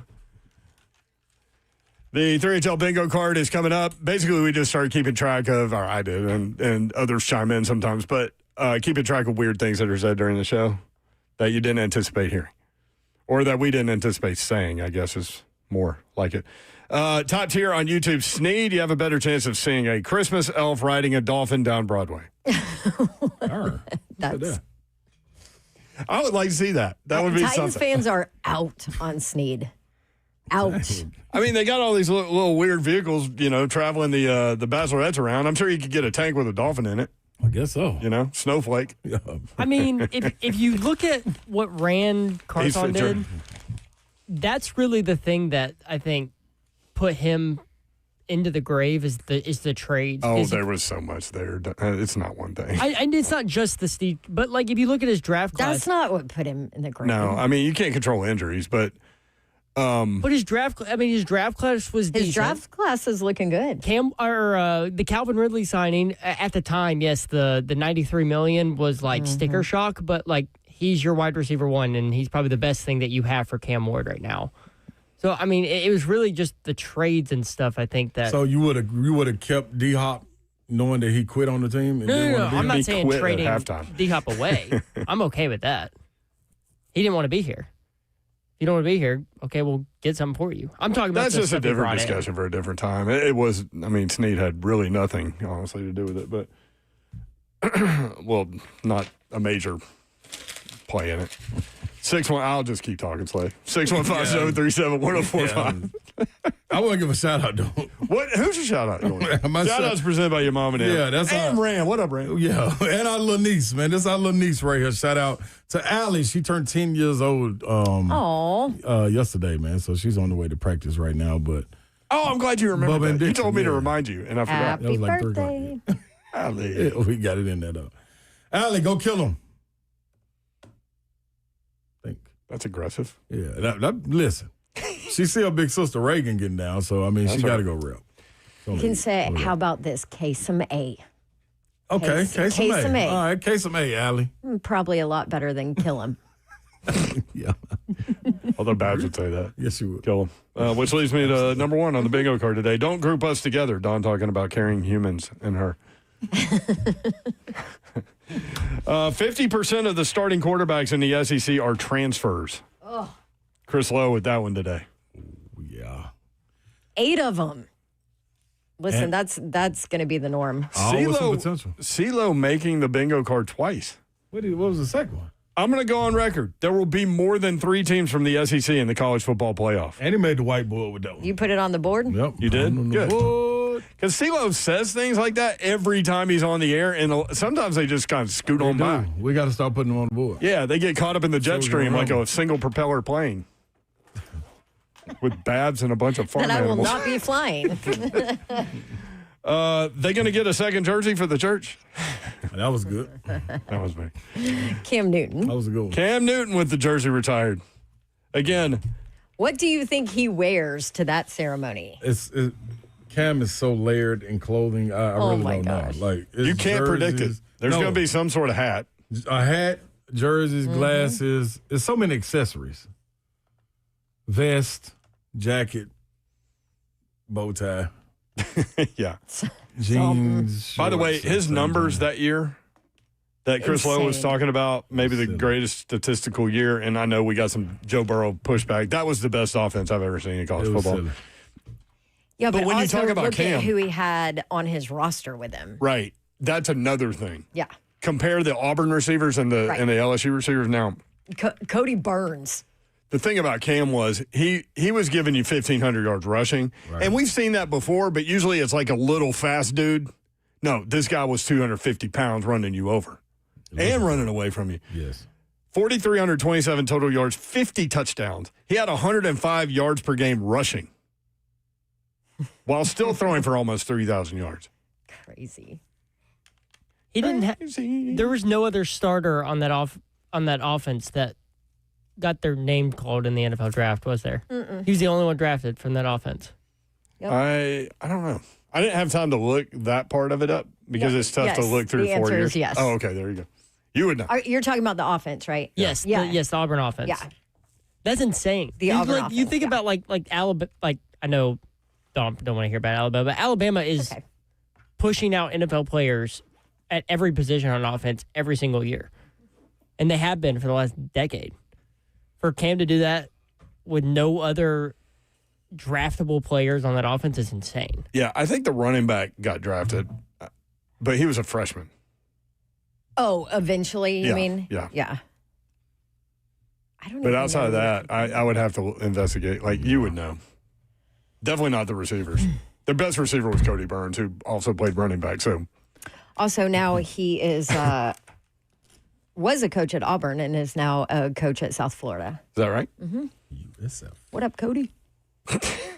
He's awesome. Yes. Okay, now Taylor's getting too specific, and what we're just trying to have fun. But in bingo, if you make your own board, you're trying to put things that you will think will happen be said. That's the opposite of bingo. Listen, Taylor, man, come on. Taylor. We don't want to think that much. Organized chaos, Taylor. Nah. What are we talking about? Stay with us. Listen. Just hang in there. That's all. I can name it whatever you want. Random 3HL things. You want me to name it that? No, I like the bingo card. No, the bingo card, man. People look forward to the bingo card. Sponsored by Bingo. It'd be funny if it was sponsored by another game, like Draw 4 or what? By Uno? Connect 4. Uno, yeah. 3HL bingo card sponsored by Uno. I mean, that is something we would do. It's very true. All right, back at it tomorrow. We appreciate you guys listening. Appreciate you including us in your days and in your lives. We do not take that for granted, nor do we take that lightly. Have a great night. Good night. God bless. See ya. Wouldn't want to be you unless you're going to shout out to Allie. Allie, happy birthday. Shout out, Allie. Happy anniversary, Babsy. Thanks.